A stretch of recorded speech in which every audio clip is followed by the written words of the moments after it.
Hi friends, ಎಲ್ರಿಗೂ ನಮಸ್ಕಾರ. ಜ್ಞಾನಗಂಗೋತ್ರಿ ಸಂಸ್ಥೆಯ ಇನ್ಕ್ವೆಸ್ಟ್ ಪ್ರಚಲಿತ ಘಟನೆಗಳ ಸರಣಿಗೆ ತಮ್ಮೆಲ್ಲರಿಗೂ ಮತ್ತೊಮ್ಮೆ ಸ್ವಾಗತ.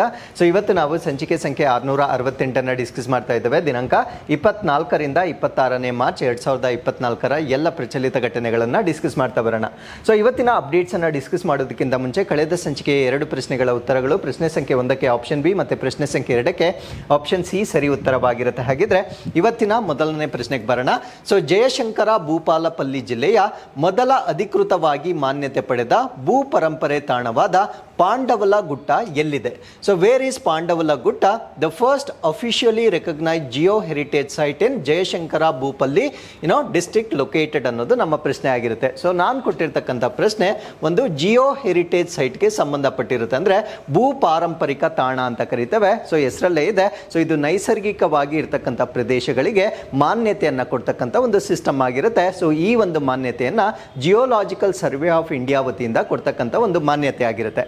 ಸೊ ನಾನು ಈಗ ಡಿಸ್ಕಸ್ ಮಾಡ್ತಾ ಇರ್ತಕ್ಕಂಥ ಆ ರೀತಿಯ ಮಾನ್ಯತೆಯನ್ನು ಪಡೆದಿರ್ತಕ್ಕಂಥ ಪ್ರದೇಶವನ್ನು ನಾವು ಪಾಂಡವಲ ಗುಟ್ಟ ಅಂತ ಕರಿತೇವೆ. ಸೊ ಇದು ಯಾವ ರಾಜ್ಯಕ್ಕೆ ಸಂಬಂಧಪಟ್ಟಿದ್ದು ಅನ್ನೋದು ನಮ್ಮ ಪ್ರಶ್ನೆ ಆಗಿರುತ್ತೆ. ಈ ಪ್ರಶ್ನೆಗೆ ಸರಿಯಾದ ಉತ್ತರ ಇದು ತೆಲಂಗಾಣಗೆ ಸಂಬಂಧಪಟ್ಟಿರ್ತಕ್ಕಂಥ ಒಂದು ಪ್ರದೇಶವಾಗಿರುತ್ತೆ.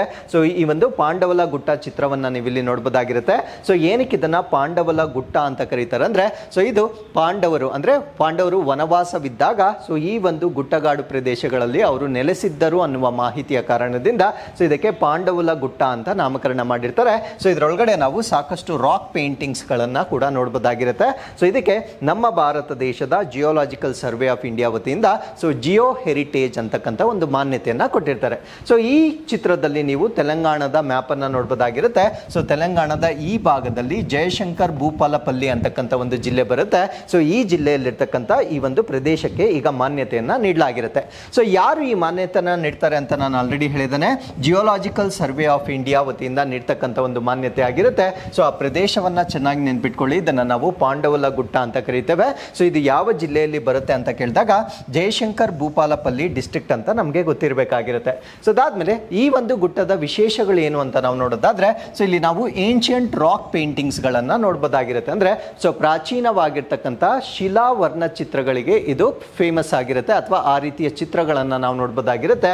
ಸೊ ಅದಾದ್ಮೇಲೆ ಈ ಚಿತ್ರಗಳು ಯಾವ ಒಂದು ಎರ ಅಥವಾ ಯುಗಕ್ಕೆ ಸಂಬಂಧಪಟ್ಟಿರುತ್ತೆ ಅಂದ್ರೆ, ಸೊ ಮೀಸೋಲಿಥಿಕ್ ಯುಗಕ್ಕೆ ಸಂಬಂಧಪಟ್ಟಿರ್ತಕ್ಕಂಥ ರಾಕ್ ಪೇಂಟಿಂಗ್ಸ್ ಗಳನ್ನ ನಾವು ನೋಡಬಹುದಾಗಿರುತ್ತೆ. ಸೊ ಈ ಒಂದು ರಾಕ್ಸ್ ಅಥವಾ ಶಿಲೆಗಳೇನಿದ್ದಾವೆ, ಸೊ ಇದು they are believed to be older than Himalayas, ಅಂದ್ರೆ ನಮ್ಮ ಹಿಮಾಲಯ ಪರ್ವತಗಳೇನಿದ್ದಾವೆ ಸೊ ಅದಕ್ಕಿಂತ ಅತ್ಯಂತ ಪುರಾತನವಾಗಿರ್ತಕ್ಕಂಥ ಬೆಟ್ಟಗಳು ಅಂತ ಇದನ್ನ ಹೇಳಲಾಗುತ್ತೆ.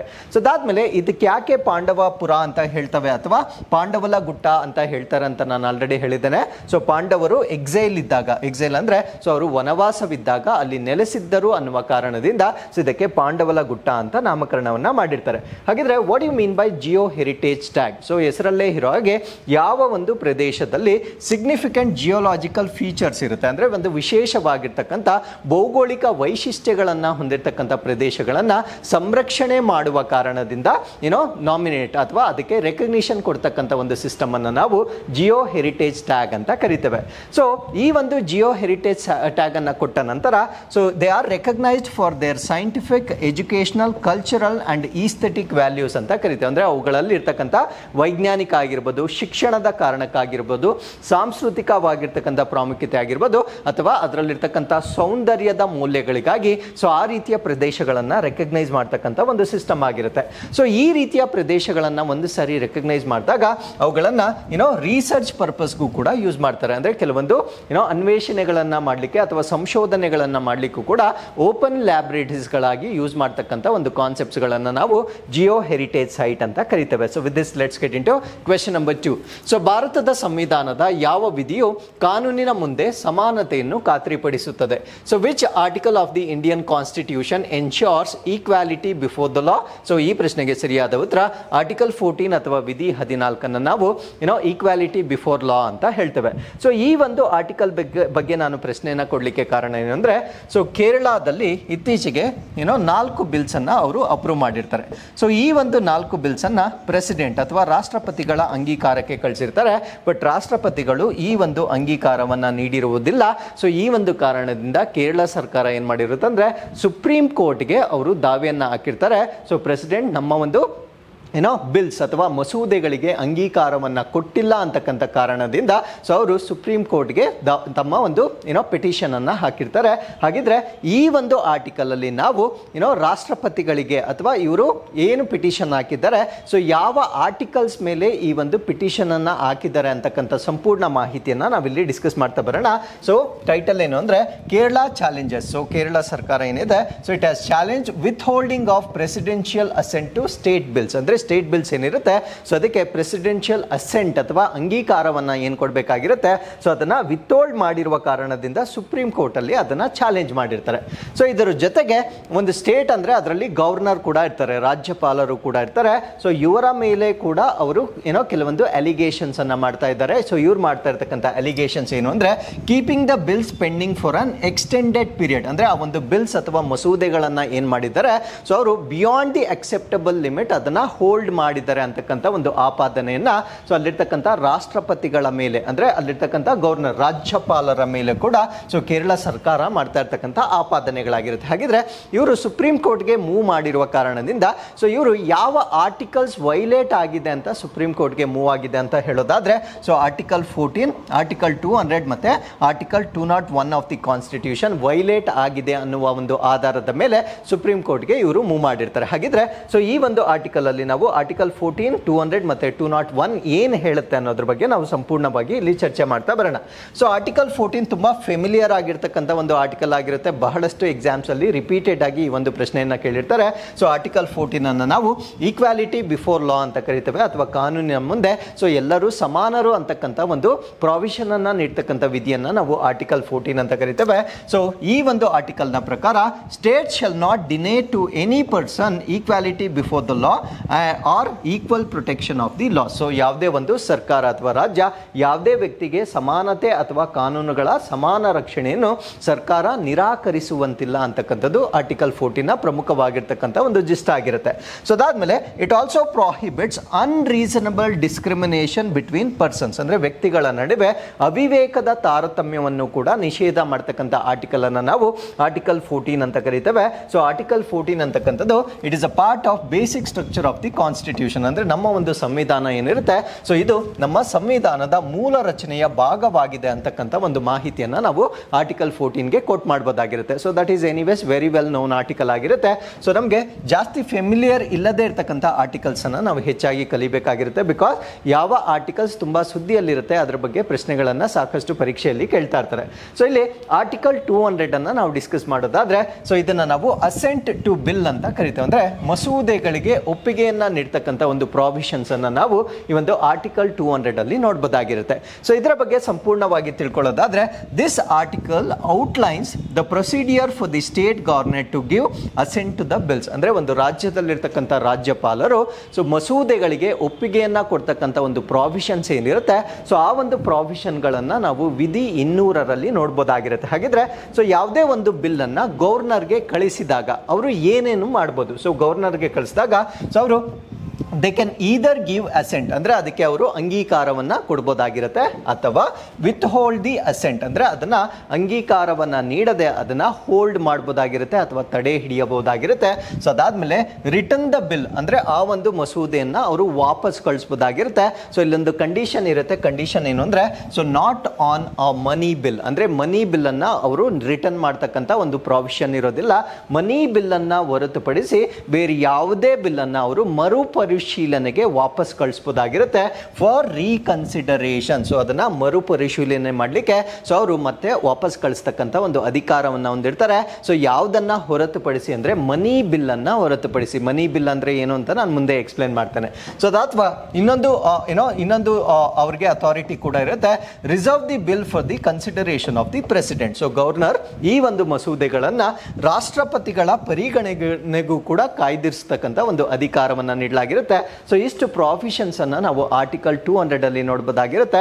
ಸೊ ಆರ್ಟಿಕಲ್ 200 ಅಲ್ಲಿ ಗವರ್ನರ್ ಒಂದು ಬಿಲ್ ಅನ್ನ ಅಸೆಂಟ್ ಮಾಡಲಿಕ್ಕೆ ಏನೇನು ರೀತಿಯ ಪ್ರಾವಿಷನ್ಸ್ ಅನ್ನ ಅವರಿಗೆ ಕೊಟ್ಟಿದ್ದಾರೆ ಅಂತಕ್ಕಂಥ ಮಾಹಿತಿಯನ್ನ ನೀಡುತ್ತೆ. So if the bill is written for reconsideration and passed again. So ಇವಾಗ ಒಂದು ಬಿಲ್ ಅನ್ನ ರೀಕನ್ಸಿಡರೇಷನ್ ಅಂದ್ರೆ ಇದನ್ನ ಪರಿಶೀಲನೆ ಮಾಡಿ ಅಂತ ವಾಪಸ್ ಕಳಿಸ್ತಾರೆ. ಸಪೋಸ್ ಅದನ್ನೇನಾದ್ರೂ ಅವರು ರೀಕನ್ಸಿಡರ್ ಮಾಡಿ ಅಥವಾ ಮರುಪರಿಶೀಲನೆ ಮಾಡಿ ಸೊ ಮತ್ತೊಮ್ಮೆ ಗವರ್ನರ್ಗೆ ವಾಪಸ್ ಕಳಿಸಿದಾಗ governor governor can not withhold the assent, ಅಂದ್ರೆ ಗವರ್ನರ್ ಅಥವಾ ರಾಜ್ಯಪಾಲರು ಒಪ್ಪಿಗೆಯನ್ನ ತಡೆ ಹಿಡಿತಕ್ಕಂತ ಒಂದು ಅಧಿಕಾರವನ್ನ ನೀಡಿರೋದಿಲ್ಲ. ಅವರು ಫಸ್ಟ್ ಟೈಮ್ ಮಾತ್ರ ವಿತ್ ಹೋಲ್ಡ್ ಮಾಡಬಹುದಾಗಿರುತ್ತೆ. ಸೊ ಒಂದ್ಸತಿ ಅದು ಮತ್ತೆ ಮರುಶೀಲನೆ ಆಗಿ, ಅಂದ್ರೆ ಅದನ್ನ once again if they reconsider and send it back to the governor, so ಈ can not withhold that, so ಅದನ್ನ ಅವರು ಅಂಗೀಕಾರ ಮಾಡಲೇಬೇಕಾಗಿರುತ್ತೆ ಅಂತಕ್ಕಂಥ ಒಂದು ಪ್ರಾವಿಷನ್ ಅನ್ನು ನಾವು ಆರ್ಟಿಕಲ್ 200 ಅಲ್ಲಿ ನೋಡಬಹುದಾಗಿರುತ್ತೆ. ಸೊ ನೆಕ್ಸ್ಟ್ ಬರೋಣ ಆರ್ಟಿಕಲ್ 201 ಬಗ್ಗೆ ಡಿಸ್ಕಸ್ ಮಾಡೋಣ.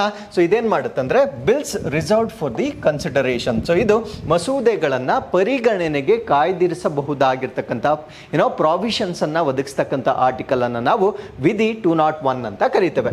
So when the bill is reserved by the governor for the presidential consideration, ಅಂದ್ರೆ ಯಾವುದೇ ಒಂದು ಮಸೂದೆಯನ್ನ ರಾಷ್ಟ್ರಪತಿಗಳ ಒಂದು ಕನ್ಸಿಡರೇಷನ್ಗೆ ಅಥವಾ ಪರಿಗಣನೆಗೆ ಅವರು ವಿಥೋಲ್ಡ್ ಮಾಡಿದಾಗ ದಿ ಪ್ರೆಸಿಡೆಂಟ್ಗೆ ಯಾವ್ಯಾವ ಅಧಿಕಾರಗಳಿರುತ್ತೆ. ಇವಾಗ ಗವರ್ನರ್ ಏನ್ ಮಾಡ್ತಾರೆ ಅಂದ್ರೆ, ಸೊ ಪ್ರೆಸಿಡೆಂಟ್ಗೆ ಅದನ್ನ ಕಳಿಸಿದಾಗ ಅಥವಾ ಒಂದು ಮಸೂದೆಯನ್ನ ಕಳಿಸಿದಾಗ, ಸೊ ಪ್ರೆಸಿಡೆಂಟ್ ಆ ಒಂದು ಬಿಲ್ ನ ಬಗ್ಗೆ ಯಾವ ಯಾವ ನಿರ್ಧಾರಗಳನ್ನ ತೆಗೆದುಕೊಳ್ಬಹುದು. First thing they can give assent, ಅದಕ್ಕೆ ಅಂಗೀಕಾರವನ್ನ ಕೊಡಬಹುದಾಗಿರುತ್ತೆ.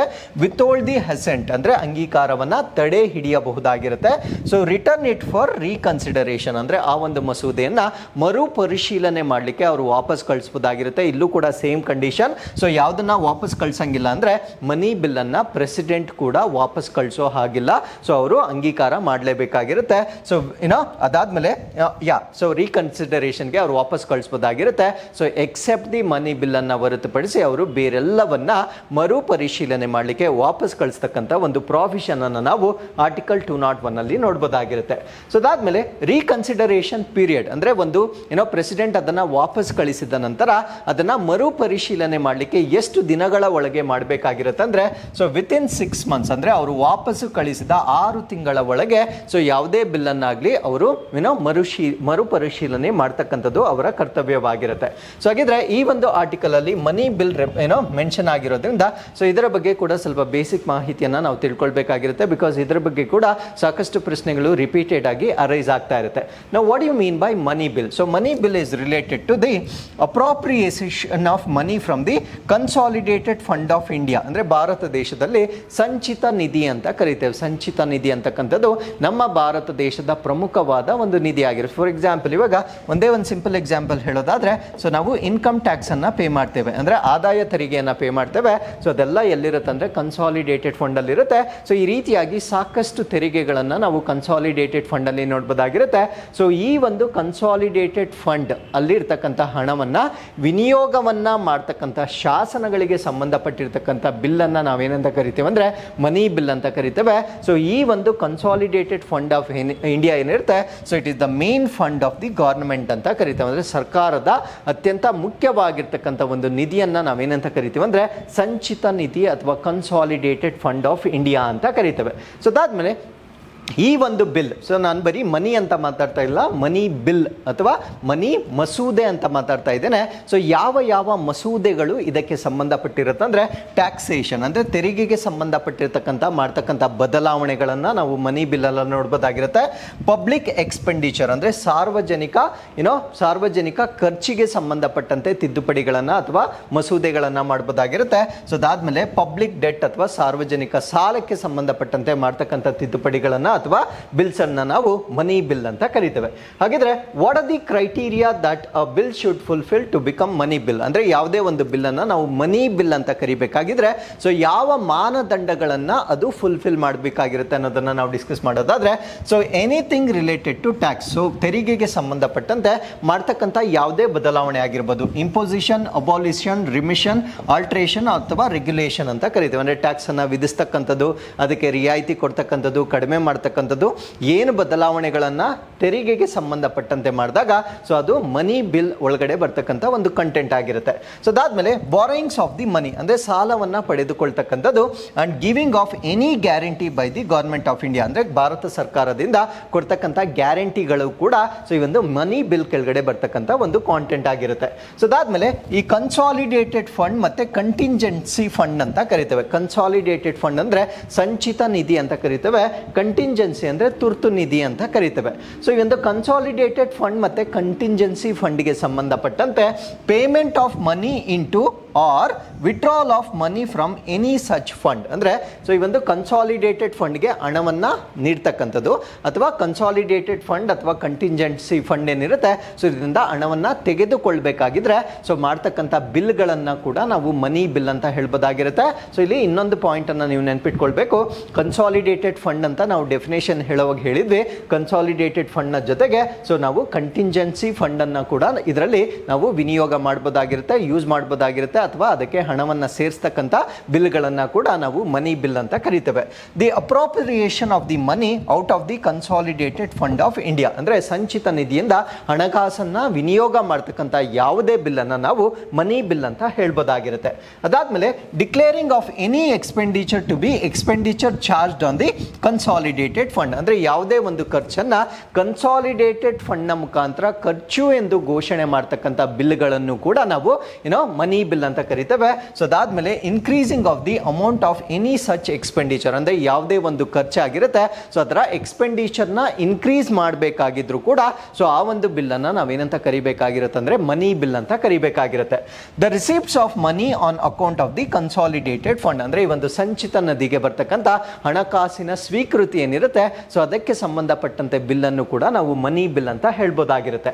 ಸೊ ಅದಾದ್ಮೇಲೆ what is the procedure for the passage of money bill in the parliament, ಅಂದರೆ ಸಂಸತ್ತಿನಲ್ಲಿ ಸೊ ಈ ಒಂದು ಮನಿ ಬಿಲ್ ಅನ್ನ ಅಂಗೀಕಾರ ಮಾಡಬೇಕಾಗಿದ್ರೆ ಸೊ ಯಾವ ಷರತ್ತುಗಳು ಅಥವಾ ಯಾವ ಒಂದು ಪ್ರೊಸೀಜರ್ನ ಮೇಲೆ ಅದನ್ನ ಅಂಗೀಕಾರ ಮಾಡ್ತಾರೆ ಅನ್ನೋದನ್ನ ನಾವು ಡಿಸ್ಕಸ್ ಮಾಡೋದಾದ್ರೆ ಸೊ ಈ ಒಂದು ಮನಿ ಬಿಲ್ಗೆ ಸಂಬಂಧಪಟ್ಟಂತೆ ಒಂದು ಸ್ಪೆಷಲ್ ಪ್ರೊಸೀಜಿಯರ್ ಅಂತ ಕರೀತೇವೆ, ಒಂದು ವಿಶೇಷವಾಗಿರ್ತಕ್ಕಂಥ ಕಾರ್ಯವಿಧಾನದ ಮುಖಾಂತರ ಸೊ ಮನಿ ಬಿಲ್ ಅನ್ನ ಅಂಗೀಕಾರ ಮಾಡ್ತಕ್ಕಂಥ ವ್ಯವಸ್ಥೆಯನ್ನ ನಮ್ಮ ಪಾರ್ಲಿಮೆಂಟ್ ಅಲ್ಲಿ ನೋಡಬಹುದಾಗಿರುತ್ತೆ. ನಾವು what is this?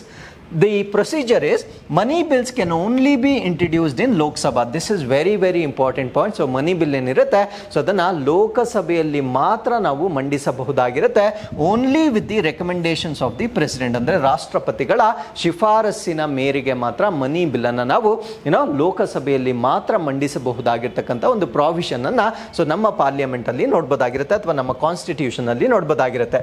Money bills are considered government bills ಅಂತ ಕರಿತೇವೆ, ಅಂದ್ರೆ ಈ ಒಂದು ಮನಿ ಬಿಲ್ಸ್ ಗಳನ್ನು ನಾವು ಸರ್ಕಾರಿ ಬಿಲ್ಗಳು ಎಂದು ಪರಿಗಣನೆಗೆ ತೆಗೆದುಕೊಳ್ಳಲಾಗುತ್ತೆ. ಸೊ ಆಫ್ಟರ್ ಇವಾಗ ಲೋಕಸಭೆಯಲ್ಲಿ ಅದನ್ನ ಇಂಟ್ರೊಡ್ಯೂಸ್ ಮಾಡ್ತಾರೆ.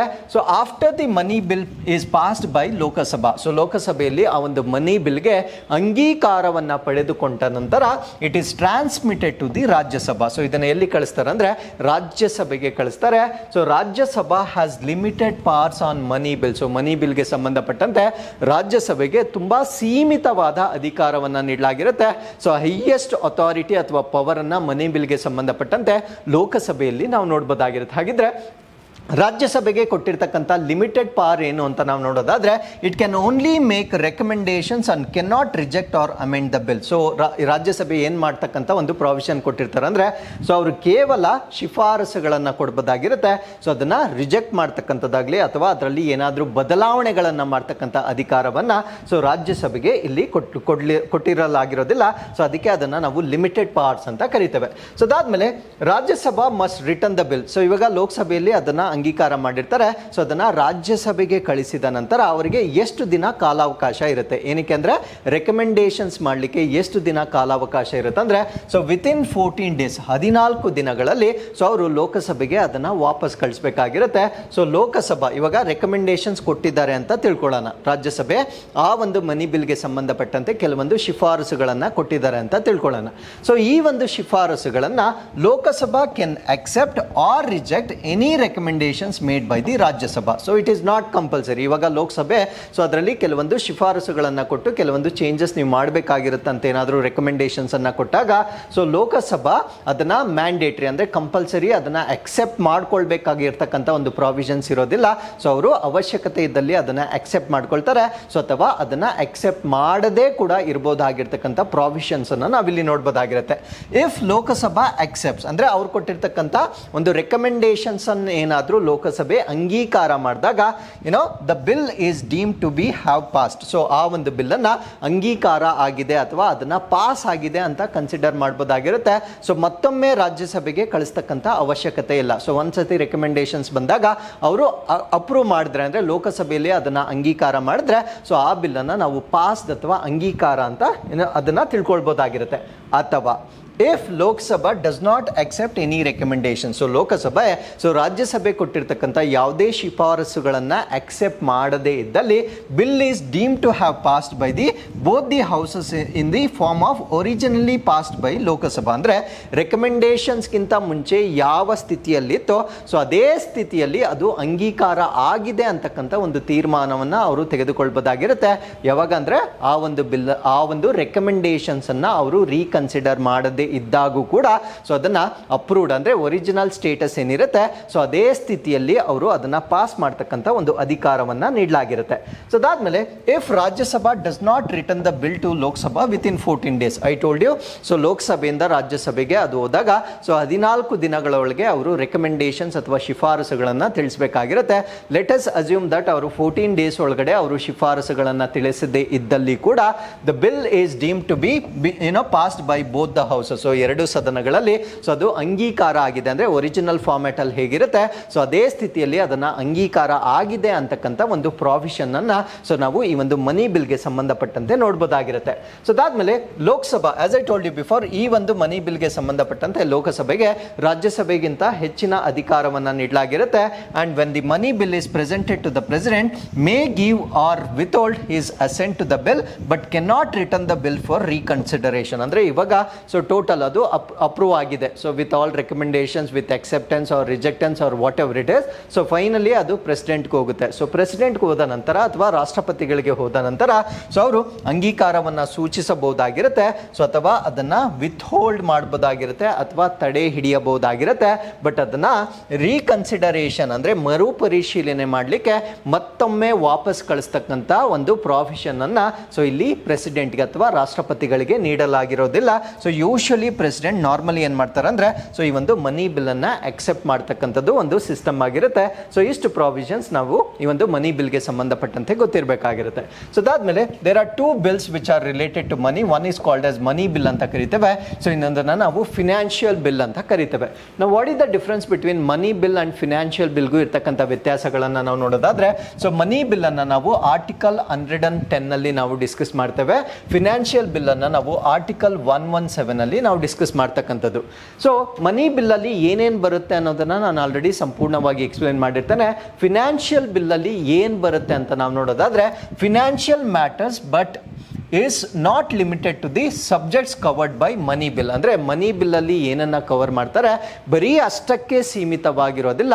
ಸೊ ಅದಕ್ಕಿಂತ ಮೀರಿದ ಹಣಕಾಸು ವಿಷಯಗಳಿಗೆ ಸಂಬಂಧಪಟ್ಟಂತೆ ಆಗ್ತಕ್ಕಂಥ ಮಸೂದೆಗಳನ್ನು ನಾವು ಫಿನಾನ್ಷಿಯಲ್ ಬಿಲ್ಲಲ್ಲಿ ನೋಡ್ಬೋದಾಗಿರುತ್ತೆ. ನಾನು ಎಕ್ಸಾಂಪಲ್ ಹೇಳಿದಾಗ ನಿಮಗೆ ಗೊತ್ತಾಗುತ್ತೆ. ಸೊ ಫೈನಾನ್ಷಿಯಲ್ ಬಿಲ್ಲಲ್ಲಿ ಸೊ ಮನಿ ಬಿಲ್ಗಿಂತ ಜಾಸ್ತಿ ಇರ್ತಕ್ಕಂಥ ವಿಷಯಗಳನ್ನು ನಾವಲ್ಲಿ ಚರ್ಚೆ ಮಾಡ್ಬೋದಾಗಿರುತ್ತೆ.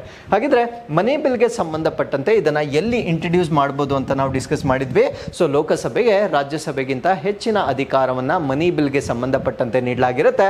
ಬಟ್ ಫಿನಾನ್ಷಿಯಲ್ ಬಿಲ್ ಬಂದಾಗ so it can be introduced ಇನ್ ಲೋಕಸಭಾ ಅಥವಾ ರಾಜ್ಯಸಭಾ. ಸೊ ಲೋಕಸಭೆಯಲ್ಲಿ ಅಥವಾ ರಾಜ್ಯಸಭೆಯಲ್ಲಿ ಇಂಟ್ರಡ್ಯೂಸ್ ಮಾಡಬಹುದಾಗಿರ್ತಕ್ಕಂಥ ಬಿಲ್ಲನ್ನು ನಾವು ಫಿನಾನ್ಷಿಯಲ್ ಬಿಲ್ ಅಂತ ಕರಿತೇವೆ. ಸೊ ಮನಿ ಬಿಲ್ಗೆ ಎಕ್ಸಾಂಪಲ್ಸನ್ನು ನಾವು ಆಲ್ರೆಡಿ ತಿಳ್ಕೊಂಡಿದ್ದೇವೆ. ಫಿನಾನ್ಷಿಯಲ್ ಬಿಲ್ಗೆ ಕೆಲವೊಂದು ಎಕ್ಸಾಂಪಲ್ಸನ್ನು ನೋಡೋದಾದರೆ ಬ್ಯಾಂಕಿಂಗ್ ರೆಗ್ಯುಲೇಷನ್ ಬಿಲ್, ಅಂದರೆ ಬ್ಯಾಂಕಿಂಗ್ಗೆ ಸಂಬಂಧಪಟ್ಟಂತೆ ರೆಗ್ಯುಲೇಷನ್ಸ್ ಅಥವಾ ಬದಲಾವಣೆಗಳನ್ನು ಮಾಡ್ತಕ್ಕಂಥ ಒಂದು ಬಿಲ್ಗಳಾಗಿರ್ಬೋದು. ಅಥವಾ ದಿ ಕಂಪನೀಸ್ ಅಮೆಂಡ್ಮೆಂಟ್ ಬಿಲ್ ಅಂತ ಕರಿತೇವೆ. ಅಂದರೆ ಕಂಪನಿಗಳಿಗೆ ಸಂಬಂಧಪಟ್ಟಂತೆ ಮಾಡ್ತಕ್ಕಂಥ ಮಸೂದೆಗಳನ್ನು ನಾವು ಫಿನಾನ್ಷಿಯಲ್ ಬಿಲ್ಲಲ್ಲಿ ನೋಡ್ಬೋದಾಗಿರುತ್ತೆ. ಸೊ ಇಷ್ಟು ಬೇಸಿಕ್ ಡಿಫ್ರೆನ್ಸಸ್ ನಮಗೆ ಮನಿ ಬಿಲ್ ಮತ್ತು ಫಿನಾನ್ಷಿಯಲ್ ಬಿಲ್ಗೆ ಸಂಬಂಧಪಟ್ಟಂತೆ ಗೊತ್ತಿರಬೇಕಾಗಿರುತ್ತೆ. ಸೊ ಇನ್ನೊಂದು ಪಾಯಿಂಟ್ ಬಹಳ ಇಂಪಾರ್ಟೆಂಟ್ ಆಗಿರುತ್ತೆ. ಸೊ ಲಾಸ್ಟ್ ಪಾಯಿಂಟ್ ಏನು ಅಂದ್ರೆ constitution gives power to the Lok Sabha speaker to take a final call if the question arises whether the bill is money bill or not. So ಯಾವುದೋ ಒಂದು ಬಿಲ್ ಇರುತ್ತೆ, so ಅದು ಮನಿ ಬಿಲ್ಲ ಅಥವಾ ಅಲ್ವಾ ಅಂತಕ್ಕಂಥ ಫೈನಲ್ ಡಿಸಿಷನ್ ಅನ್ನ ತೆಗೆದುಕೊಳ್ತಕ್ಕಂಥ ಅಧಿಕಾರವನ್ನ ಲೋಕಸಭೆ ಸ್ಪೀಕರ್ಗೆ ಕೊಟ್ಟಿರ್ತಾರೆ. ಸೊ ಲೋಕಸಭೆ ಸ್ಪೀಕರ್ ಏನಂತ ಅದನ್ನ ಅಪ್ರೂವ್ ಮಾಡ್ತಾರೆ ಅದು ಫೈನಲ್ ಆಗುತ್ತೆ. ಅವರು ಯಾವುದೇ ಒಂದು ಬಿಲ್ ಅನ್ನ ಮನಿ ಬಿಲ್ ಅಂತ ಅಪ್ರೂವ್ ಮಾಡಿದ ನಂತರ the decision is final and cannot be challenged in any court of law. So ಒಂದ್ಸತಿ ಸ್ಪೀಕರ್, ಲೋಕಸಭಾ ಸ್ಪೀಕರ್ ಸೊ ಅದನ್ನ ಮನಿ ಬಿಲ್ ಅಂತ ಅಪ್ರೂವ್ ಮಾಡಿದ ನಂತರ ಸೊ ಯಾರೂ ಕೂಡ ಅದನ್ನ ಕೋರ್ಟ್ ಆಫ್ ಲಾ ಅಲ್ಲಿ ಚಾಲೆಂಜ್ ಮಾಡ್ತಕ್ಕಂಥ ಒಂದು ಪ್ರಾವಿಷನ್ ಅನ್ನ ಸೊ ನಮ್ಮ ಒಂದು ಕಾನ್ಸ್ಟಿಟ್ಯೂಷನ್ ನೀಡಿರೋದಿಲ್ಲ. ಸೊ ಇಷ್ಟು ಮಾಹಿತಿ ಈ ಒಂದು ಮನಿ ಬಿಲ್ಗೆ ಸಂಬಂಧಪಟ್ಟಂತೆ ನಮಗೆ ಗೊತ್ತಿರಬೇಕಾಗಿರುತ್ತೆ. So with this let's get into question number 3. ಭಾರತದಲ್ಲಿ ಚುನಾವಣಾ ಸಮಯದಲ್ಲಿ ಮಾದರಿ ನೀತಿ ಸಂಹಿತೆಗೆ ಸಂಬಂಧಪಟ್ಟಂತೆ ಈ ಕೆಳಗಿನವುಗಳಲ್ಲಿ ಯಾವುದು ಸರಿ? So which of the following is true regarding the model code of conduct during the elections in India. So ನಿಮಗೆ ಗೊತ್ತು, so model code of conduct we are ನಾವು ಇನ್ ಮಾಡೆಲ್ ಕೋಡ್ ಆಫ್ ಕಂಡಕ್ಟ್ ಅಲ್ಲಿ ಇದ್ದಾವೆ, ಸದಾಚಾರ ಸಂಹಿತೆ ಅಂತ ಕರೀತೇವೆ. ಸೊ ಈ ಒಂದು ಸಮಯದಲ್ಲಿ ನಾವು ಕೊಟ್ಟಿರ್ತಕ್ಕಂಥ 4 ಸ್ಟೇಟ್ಮೆಂಟ್ಸ್ ಅಲ್ಲಿ ಯಾವುದು ಸರಿ ಅನ್ನೋದು ನಮ್ಮ ಪ್ರಶ್ನೆ ಆಗಿರುತ್ತೆ. ಈ ಪ್ರಶ್ನೆಗೆ ಸರಿಯಾದ ಉತ್ತರ ಇದು ರಾಜಕೀಯ ಪಕ್ಷಗಳು, ಅಭ್ಯರ್ಥಿಗಳು ಮತ್ತು ಸರ್ಕಾರಿ ಯಂತ್ರಗಳ ನಡವಳಿಕೆಯನ್ನು ನಿಯಂತ್ರಿಸುತ್ತದೆ. It governs the conduct of political parties, candidates and government machinery. So ಇದು ಈ ಪ್ರಶ್ನೆಗೆ ಸರಿಯಾದ ಉತ್ತರವಾಗಿರುತ್ತೆ. ಇದರ ಬಗ್ಗೆ ನಾನು ಚರ್ಚೆ ಮಾಡಲಿಕ್ಕೆ ಕಾರಣ ಏನೇನಂದ್ರೆ, ಸೊ CMRF ಅಂತ ಕರೀತೇವೆ. CMRF ಅಂದ್ರೆ ಚೀಫ್ ಮಿನಿಸ್ಟರ್ ರಿಲೀಫ್ ಫಂಡ್ ಅಂತ ಕರೀತೇವೆ. ಸೊ ಈ ಒಂದು ಚೀಫ್ ಮಿನಿಸ್ಟರ್ ರಿಲೀಫ್ ಫಂಡ್ ಏನಿರುತ್ತೆ, ಸೊ ಇದು MCC ಅಂದ್ರೆ ಮಾಡೆಲ್ ಕೋಡ್ ಆಫ್ ಕಂಡಕ್ಟ್ ನಿಂದ ರಿಯಾಯಿತಿಯನ್ನ ಅಥವಾ ವಿನಾಯಿತಿಯನ್ನ ಪಡೆದುಕೊಂಡಿರ್ತಕ್ಕಂಥ ಒಂದು ಫಂಡ್ ಆಗಿರುತ್ತೆ. ಅದರ ಅರ್ಥ ಏನು ಅಂದ್ರೆ, ಸೊ ಈ ಮಾಡೆಲ್ ಕೋಡ್ ಆಫ್ ಕಂಡಕ್ಟ್ ಇದ್ರೂ ಕೂಡ ಈ ಒಂದು CM ರಿಲೀಫ್ ಫಂಡ್ ಅನ್ನ ಅವರು ಬಳಕೆ ಮಾಡಬಹುದಾಗಿರುತ್ತೆ. ಸೊ ಅದರಿಂದ ಈ ಒಂದು ಆರ್ಟಿಕಲ್ ಅನ್ನ ನಾವು ಡಿಸ್ಕಸ್ ಮಾಡ್ತಾ ಇದ್ದೇವೆ. ಹಾಗಿದ್ರೆ what you mean by model code of conduct? Model code of conduct ಇದ್ದಾಗ ಏನನ್ನ ಪ್ರಾಹಿಬಿಟ್ ಮಾಡಲಾಗುತ್ತೆ? ಸೊ ಈ ಪ್ರಾಹಿಬಿಷನ್ಸ್ ಅನ್ನ ನೀವು ನೋಡಿದ್ರೆ ಇನ್ ರಿಯಾಲಿಟಿ ನೀವು ಕಂಪೇರ್ ಮಾಡಿದಾಗ ಈ ಎಲ್ಲ ಪ್ರಾಹಿಬಿಷನ್ಸ್ ವೈಲೇಟ್ ಆಗ್ತಾ ಇರೋದನ್ನ ನೀವು ನೇರವಾಗಿ ಗಮನಿಸಬಹುದಾಗಿರುತ್ತೆ. First thing is create mutual hatred or cause tension between different caste and communities, religions and linguistics. ಅಂದ್ರೆ ಯಾವುದೇ ಒಂದು ಜಾತಿ ಆಧಾರವಾಗಿ, ಧರ್ಮದ ಆಧಾರವಾಗಿ ಸೊ ಇಂದು ಹೇಟ್ರೇಡ್ ಅನ್ನ ಕ್ರಿಯೇಟ್ ಮಾಡುವ ಹಾಗಿಲ್ಲ. ಸೊ ಡೆಫಿನೆಟ್ಲಿ ನೀವು ಮಾಧ್ಯಮಗಳಲ್ಲಿ ನೋಡ್ತಾ ಇರ್ತೀರಾ, ಸೊ ಈ ಒಂದು ಕಾಸ್ಟ್ ಅಥವಾ ಈ ಒಂದು ಧರ್ಮದ ಆಧಾರದ ಮೇಲೆ ಹೆಚ್ಚಾಗಿ ಚುನಾವಣೆಗಳು ನಮ್ಮ ಭಾರತ ದೇಶದಲ್ಲಿ ನಡೆಯೋದನ್ನ ನಾವು ನೇರವಾಗಿ ವಿಟ್ನೆಸ್ ಮಾಡ್ತೇವೆ. ಸೊ ಅದಾದ್ಮೇಲೆ criticism of other political parties. So ಬೇರೆ ಪೊಲಿಟಿಕಲ್ ಪಾರ್ಟೀಸ್ಗಳನ್ನ ಕ್ರಿಟಿಸೈಸ್ ಮಾಡ್ತಕ್ಕಂಥದ್ದು, ಅವಹೇಳನ ಮಾಡ್ತಕ್ಕಂಥದ್ದು ಮಾಡೋ ಹಾಗಿಲ್ಲ. ಬಟ್ ಅವರು ಕ್ರಿಟಿಸೈಸ್ ಮಾಡಬೇಕಾಗಿದ್ದರೆ ವ್ಯಕ್ತಿಗತವಾಗಿ ಕ್ರಿಟಿಸೈಸ್ ಮಾಡಬಾರ್ದು. ಅವರು ಮಾಡಿರ್ತಕ್ಕಂಥ ಪಾಲಿಸಿಗಳು ಅಥವಾ ಆ ನೀತಿಗಳ ಮೇಲೆ ಅವರು ಕ್ರಿಟಿಸೈಸ್ ಮಾಡಬಹುದಾಗಿರುತ್ತೆ. ಸೊ ವೈಯಕ್ತಿಕವಾಗಿ ಯಾರನ್ನು ಕೂಡ ಕ್ರಿಟಿಸೈಸ್ ಮಾಡೋ ಹಾಗಿಲ್ಲ. ಬಟ್ ದಿನನಿತ್ಯ ನೀವು ನ್ಯೂಸ್ಗಳನ್ನು ನೋಡಿದಾಗ ಬರೀ ಕ್ರಿಟಿಸಿಸಮ್ ಅನ್ನೇ ನಾವು ನೋಡ್ಬೋದಾಗಿರುತ್ತೆ. ಬಟ್ ಇಲ್ಲೊಂದು ಪಾಲಿಸಿಗಳನ್ನ ಕ್ರಿಟಿಸೈಸ್ ಮಾಡ್ತಕ್ಕಂಥ ಒಂದು ಅಧಿಕಾರವನ್ನ ನಾವು ಮಾಡೆಲ್ ಕೋಡ್ ಆಫ್ ಕಂಡಕ್ಟ್ ಸಮಯದಲ್ಲಿ ನೋಡ್ಬೋದಾಗಿರುತ್ತೆ. ಬಟ್ ಪಾಲಿಸಿಗಳನ್ನ ಕ್ರಿಟಿಸೈಸ್ ಮಾಡೋದಕ್ಕಿಂತ ಮುಂಚೆ ಅದನ್ನ ಸಂಪೂರ್ಣವಾಗಿ ಅವರು ವೆರಿಫೈ ಮಾಡ್ಕೊಂಡಿರ್ಬೇಕಾಗಿರುತ್ತೆ. ವಿತ್ ಪ್ರಾಪರ್ ಎವಿಡೆನ್ಸ್ ಇದ್ರೆ ಮಾತ್ರ ಆ ಒಂದು ಪಾಲಿಸಿಗಳನ್ನ ಕ್ರಿಟಿಸೈಸ್ ಮಾಡ್ತಕ್ಕಂಥ ಅಧಿಕಾರವನ್ನ ಈ ಒಂದು ಮಾಡೆಲ್ ಕೋಡ್ ಆಫ್ ಕಂಡಕ್ಟ್ ಇದ್ದಾಗೂ ಕೂಡ ನಾವು ನೋಡಬಹುದಾಗಿರುತ್ತೆ. ಅದಾದ್ಮೇಲೆ there shall be no appeal to caste or communal feelings for the securing votes. ಅಂದ್ರೆ ಮತಗಳನ್ನ ಗಳಿಸಲಿಕ್ಕೆ ಸೊ ಯಾವುದೇ ಜಾತಿಯನ್ನಾಗ್ಲಿ ಅಥವಾ ಧರ್ಮವನ್ನಾಗ್ಲಿ ಸೊ ಬಳಕೆ ಮಾಡ್ತಕ್ಕಂಥ ಅಧಿಕಾರವನ್ನ ನೀಡಿರೋದಿಲ್ಲ. Of course this is the main crux of Indian what you say the elections ಅನ್ನೋದು ನಮ್ಮೆಲ್ಲರಿಗೂ ಗೊತ್ತಿರ್ತಕ್ಕಂಥ ಒಂದು ವಿಷಯವಾಗಿರುತ್ತೆ. ಸೊ ಇವೆಲ್ಲವನ್ನ ಮಾಡೆಲ್ ಕೋಡ್ ಆಫ್ ಕಂಡಕ್ಟ್ ನಲ್ಲಿ ಪ್ರಾಹಿಬಿಟ್ ಮಾಡಿರ್ತಕ್ಕಂಥ ವಿಷಯಗಳಾಗಿರುತ್ತೆ. ಸೊ ಈಗ ಸುದ್ದಿಯಲ್ಲಿರ್ತಕ್ಕಂಥ ವಿಷಯ ಏನು ಅಂದ್ರೆ, ಚೀಫ್ ಮಿನಿಸ್ಟರ್ ರಿಲೀಫ್ ಫಂಡ್ ಮತ್ತೆ ಪ್ರೈಮ್ ಮಿನಿಸ್ಟರ್ ರಿಲೀಫ್ ಫಂಡ್ ಇವೆರಡು ಏನಿದೆ ಅಂದ್ರೆ ಮುಖ್ಯಮಂತ್ರಿಗಳ ಪರಿಹಾರ ನಿಧಿ ಆಗಿರ್ಬೋದು ಮತ್ತೆ ಪ್ರಧಾನಮಂತ್ರಿಗಳ ಪರಿಹಾರ ನಿಧಿ ಆಗಿರ್ಬೋದು. So these R not restricted under model code of conduct ಅಂದ್ರೆ ಸದಾಚಾರ ಸಂಹಿತೆಯ ಒಳಗಡೆ. ಸೊ ಇವೆರಡನ್ನ ನಿರ್ಬಂಧಿಸಲಾಗಿಲ್ಲ ಅಂತಕ್ಕಂಥ ಒಂದು ಅಪ್ಡೇಟ್ ಅನ್ನ ನಾವಿಲ್ಲಿ ಡಿಸ್ಕಸ್ ಮಾಡ್ತಾ ಇದ್ದೇವೆ. ಸೊ ಅದಾದ್ಮೇಲೆ ಎಲೆಕ್ಷನ್ ಕಮಿಷನ್ಸ್ ಕ್ಲಾರಿಫಿಕೇಶನ್. ಇದೇನು ಎಲೆಕ್ಷನ್ ಕಮಿಷನ್ ಅಥವಾ ಚುನಾವಣಾ ಆಯೋಗ ಕೊಡ್ತಕ್ಕಂಥ ಸ್ಪಷ್ಟನೆ ಏನು ಅಂದ್ರೆ, so these R exempted from the model code of conduct. So ಇವೆರಡು ಕೂಡ ಮಾಡೆಲ್ ಕೋಡ್ ಆಫ್ ಕಂಡಕ್ಟ್ ನಿಂದ ಎಕ್ಸೆಂಪ್ಟ್ ಆಗಿದೆ ಅನ್ನತಕ್ಕಂಥ ಮಾಹಿತಿಯನ್ನ ನಾವು ನೋಡಬಹುದಾಗಿರುತ್ತೆ. ಸೊ ಎಮರ್ಜೆನ್ಸಿ ಹೆಲ್ತ್ ಇಶ್ಯೂಸ್ ಅಂತ ಕರಿತೇವೆ, ಅಂದ್ರೆ ತುರ್ತು ಆರೋಗ್ಯ ಸಮಸ್ಯೆಗಳು ಅಂತ ಕರಿತೇವೆ. So can be released for individuals facing emergency health issues. ಅಂದ್ರೆ ಈ ಎರಡು ಫಂಡ್ಸ್ ಏನಿರುತ್ತೆ, ಸೊ ಇವೆರಡು ಫಂಡ್ಸ್ ಅನ್ನ ತುರ್ತು ಆರೋಗ್ಯದ ಸಮಸ್ಯೆಗಳ ಸಮಯದಲ್ಲಿ ಈ ಫಂಡ್ ಅನ್ನ ರಿಲೀಸ್ ಮಾಡ್ತಕ್ಕಂಥ ಅಧಿಕಾರವನ್ನ ಬೋತ್ PM ಮತ್ತೆ CM ಎರಡಕ್ಕೂ ಕೊಟ್ಟಿರ್ತಕ್ಕಂಥ ಮಾಹಿತಿಯನ್ನ ನಾವಿಲ್ಲಿ ನೋಡಬಹುದಾಗಿರುತ್ತೆ. ಫಾರ್ ಎಕ್ಸಾಂಪಲ್ ಹಾರ್ಟ್ ಸ್ಟ್ರೋಕ್ ಇರ್ಬೋದು, ಕಿಡ್ನಿ ಏಲ್ಮೆಂಟ್ ಇರ್ಬೋದು ಮತ್ತೆ ಕ್ಯಾನ್ಸರ್ ಇರ್ಬೋದು. ಸೊ ಈ ಸಮಯಗಳಲ್ಲಿ ಈ ಒಂದು ಫಂಡ್ ಅನ್ನ MCC ಇದ್ರೂ ಕೂಡ ಬಳಕೆ ಮಾಡ್ತಕ್ಕಂಥ ಒಂದು ಅಧಿಕಾರವನ್ನ ಕೊಟ್ಟಿರ್ತಾರೆ. ಸೊ ಅದಾದ್ಮೇಲೆ ಸೋಷಿಯಲ್ ಸೆಕ್ಯೂರಿಟಿ ಪೆನ್ಷನ್ಸ್ ಅಂದರೆ ಸಾಮಾಜಿಕ ಭದ್ರತಾ ಪಿಂಚಣಿಗಳನ್ನು ಕೂಡ ನಾವು ನೋಡಿದಾಗ ongoing social security pensions can continue. ಅಂದರೆ ಇವಾಗ ಏನೇನು ಸೋಷಿಯಲ್ ಸೆಕ್ಯೂರಿಟಿ ಪೆನ್ಷನ್ಸ್ ಏನಿರುತ್ತೆ ಸೊ ಅದನ್ನು ಕೂಡ ಮುಂದುವರಿಸ್ತಕ್ಕಂಥ ಅಧಿಕಾರವನ್ನು ಅಥವಾ ಒಂದು ಪ್ರಾವಿಷನನ್ನು ನಾವು ಮಾಡೆಲ್ ಕೋಡ್ ಆಫ್ ಕಂಡಕ್ಟ್ ಇದ್ದಾಗ ನೋಡ್ಬೋದಾಗಿರುತ್ತೆ. ಸೊ ಅದಾದಮೇಲೆ ಮನ್ರೇಗಾ ವರ್ಕ್ಸ್ ಅಂದರೆ ಈ ಒಂದು ರೂರಲ್ ಎಂಪ್ಲಾಯ್ಮೆಂಟ್ ಗ್ಯಾರಂಟಿ ಸ್ಕೀಮ್ ಏನಿರುತ್ತೆ ಸೊ ಇದು ಒಂದು ಸ್ಕೀಮ್ನ ಅಡಿಯಲ್ಲಿ ನಡೀತಕ್ಕಂಥ ಚಟುವಟಿಕೆಗಳನ್ನು ಕೂಡ ಮಾಡೆಲ್ ಕೋಡ್ ಆಫ್ ಕಂಡಕ್ಟ್ ಅಥವಾ ಈ ಒಂದು ಸಮಯದಲ್ಲಿ ಮನ್ರೇಗಾ ಅಡಿಯಲ್ಲಿ ಕೊಡ್ತಕ್ಕಂಥ ಒಂದು ಮಿನಿಮಮ್ ವೇಜಸ್ ಏನಿರುತ್ತೆ ಸೊ ಅದನ್ನು ಕೂಡ ಮಾಡೆಲ್ ಕೋಡ್ ಆಫ್ ಕಂಡಕ್ಟ್ ಇರ್ತಕ್ಕಂಥ ಸಮಯದಲ್ಲಿ ನೀಡಬಹುದಾಗಿರುತ್ತೆ. ಸೊ ಅದಾದ್ಮೇಲೆ what is model code of conduct ಅನ್ನೋದನ್ನ ನಾವು ಜನರಲ್ ಆಗಿ ಡಿಸ್ಕಸ್ ಮಾಡೋದಾದ್ರೆ so it sets the guidelines by election commission, ಅಂದ್ರೆ ಚುನಾವಣಾ ಆಯೋಗದಿಂದ ಈ ಚುನಾವಣಾ ಪಕ್ಷಗಳಾಗಿರ್ಬೋದು, ಅಭ್ಯರ್ಥಿಗಳಾಗಿರ್ಬೋದು, ಈವನ್ ಸರ್ಕಾರ ಆಗಿರ್ಬೋದು ಯಾವ ರೀತಿ ನಡ್ಕೊಳ್ಬೇಕು ಅಂತಕ್ಕಂಥ ಗೈಡ್ಲೈನ್ಸ್ ಅನ್ನ ಕೊಡ್ತಕ್ಕಂಥ ಒಂದು ಸಿಸ್ಟಮ್ ಅನ್ನ ನಾವು ಮಾಡೆಲ್ ಕೋಡ್ ಆಫ್ ಕಂಡಕ್ಟ್ ಅಂತ ಕರಿತೇವೆ. ಸೊ ಈ ಒಂದು ಮಾಡೆಲ್ ಕೋಡ್ ಆಫ್ ಕಂಡಕ್ಟ್ ನ ಪ್ರಕಾರ ಮೀಟಿಂಗ್ಸ್ ಅಂಡ್ ಪ್ರೊಸೆಷನ್ಸ್ ಅಂದ್ರೆ ಸಭೆಗಳು ಮತ್ತು ಮೆರವಣಿಗೆಯನ್ನ ಮಾಡಬೇಕಾಗಿದ್ರೆ ಯಾವುದೇ ಒಂದು political party must inform the police, ಅವರು ಪೊಲೀಸ್ಗೆ ಕಡ್ಡಾಯವಾಗಿ ಮಾಹಿತಿಯನ್ನ ಕೊಡಬೇಕಾಗಿರುತ್ತೆ. So venue and time of the meeting and processions ಅಂದ್ರೆ ಯಾವ ಸ್ಥಳದಲ್ಲಿ ಅವರು ಮೀಟಿಂಗ್ ಅನ್ನ ಮಾಡ್ತಾ ಇದ್ದಾರೆ, ಯಾವ ಸಮಯದಲ್ಲಿ ಮೀಟಿಂಗ್ ಅನ್ನ ಮಾಡ್ತಾ ಇದ್ದಾರೆ ಅಥವಾ ಪ್ರೊಸೆಷನ್ ಅನ್ನ ಮಾಡ್ತಾ ಇದ್ದಾರೆ, ಸೊ ಅವರು ಕಡ್ಡಾಯವಾಗಿ ಪೊಲೀಸ್ಗೆ ತಿಳಿಸ್ತಕ್ಕಂಥದ್ದು ಒಂದು ಕಡ್ಡಾಯವಾಗಿರ್ತಕ್ಕಂಥ ವಿಷಯವಾಗಿರುತ್ತೆ. ಸೊ ಪೋಲಿಂಗ್ ಡೇ ಬಂದಾಗ ಅಂದ್ರೆ ಎಲೆಕ್ಷನ್ ದಿನಾಂಕ ಅಥವಾ ದಿನ ಬಂದಾಗ there are specific rules for behaviour on polling day, ಅಂದ್ರೆ ಆ ಒಂದು ಚುನಾವಣೆ ದಿನದಂದು ಸೊ ಕೆಲವೊಂದು ಸ್ಪೆಷಲ್ ಪ್ರಾವಿಷನ್ಸ್ ಅನ್ನ ನೀಡಿರ್ತಾರೆ. ಸೊ ಕೆಲವೊಂದು ನಿರ್ಬಂಧಗಳನ್ನ ಅಥವಾ ನಿಯಮಗಳನ್ನ ಅವರು ಕಡ್ಡಾಯವಾಗಿ ಪಾಲನೆ ಮಾಡಬೇಕಾಗಿರುತ್ತೆ, including restrictions on campaigning and voter interactions near polling stations, ಅಂದ್ರೆ ಮತದಾನ ಮಾಡ್ತಕ್ಕಂಥ ಮತಗಟ್ಟೆಗಳೇನಿರ್ತವೆ ಸೊ ಆ ಒಂದು ಪ್ರದೇಶಗಳಲ್ಲಿ ಮತದಾರರ ಸಂವಹನವನ್ನ ಮಾಡ್ತಕ್ಕಂಥದ್ದನ್ನ ಸೊ ಈ ಒಂದು ಚುನಾವಣಾ ಅಭ್ಯರ್ಥಿಗಳಿಂದ ನಿರ್ಬಂಧನ ಮಾಡಿರ್ತಕ್ಕಂಥದ್ದನ್ನ ನಾವಿಲ್ಲಿ ಮಾಡೆಲ್ ಕೋಡ್ ಆಫ್ ಕಂಡಕ್ಟ್ ನ ವತಿಯಿಂದ ನೋಡಬಹುದಾಗಿರುತ್ತೆ. ಸೊ ಅದಾದ್ಮೇಲೆ ಎಲೆಕ್ಷನ್ ಮ್ಯಾನಿಫೆಸ್ಟೋಸ್ ಅಂದ್ರೆ ಎಲೆಕ್ಷನ್ ಬಂದಾಗ ಪ್ರಣಾಳಿಕೆಗಳನ್ನ ಅವರು ಬಿಡುಗಡೆ ಮಾಡ್ತಾರೆ. ಮ್ಯಾನಿಫೆಸ್ಟೋ ಅಂದ್ರೆ ನಾವು ಅಧಿಕಾರಕ್ಕೆ ಬಂದ್ರೆ ಏನೇನು ಬದಲಾವಣೆಗಳನ್ನ ಮಾಡ್ತೀವಿ ಅಂತಕ್ಕಂಥ ಮ್ಯಾನಿಫೆಸ್ಟೋನ ಬಿಡುಗಡೆ ಮಾಡ್ತಾರೆ.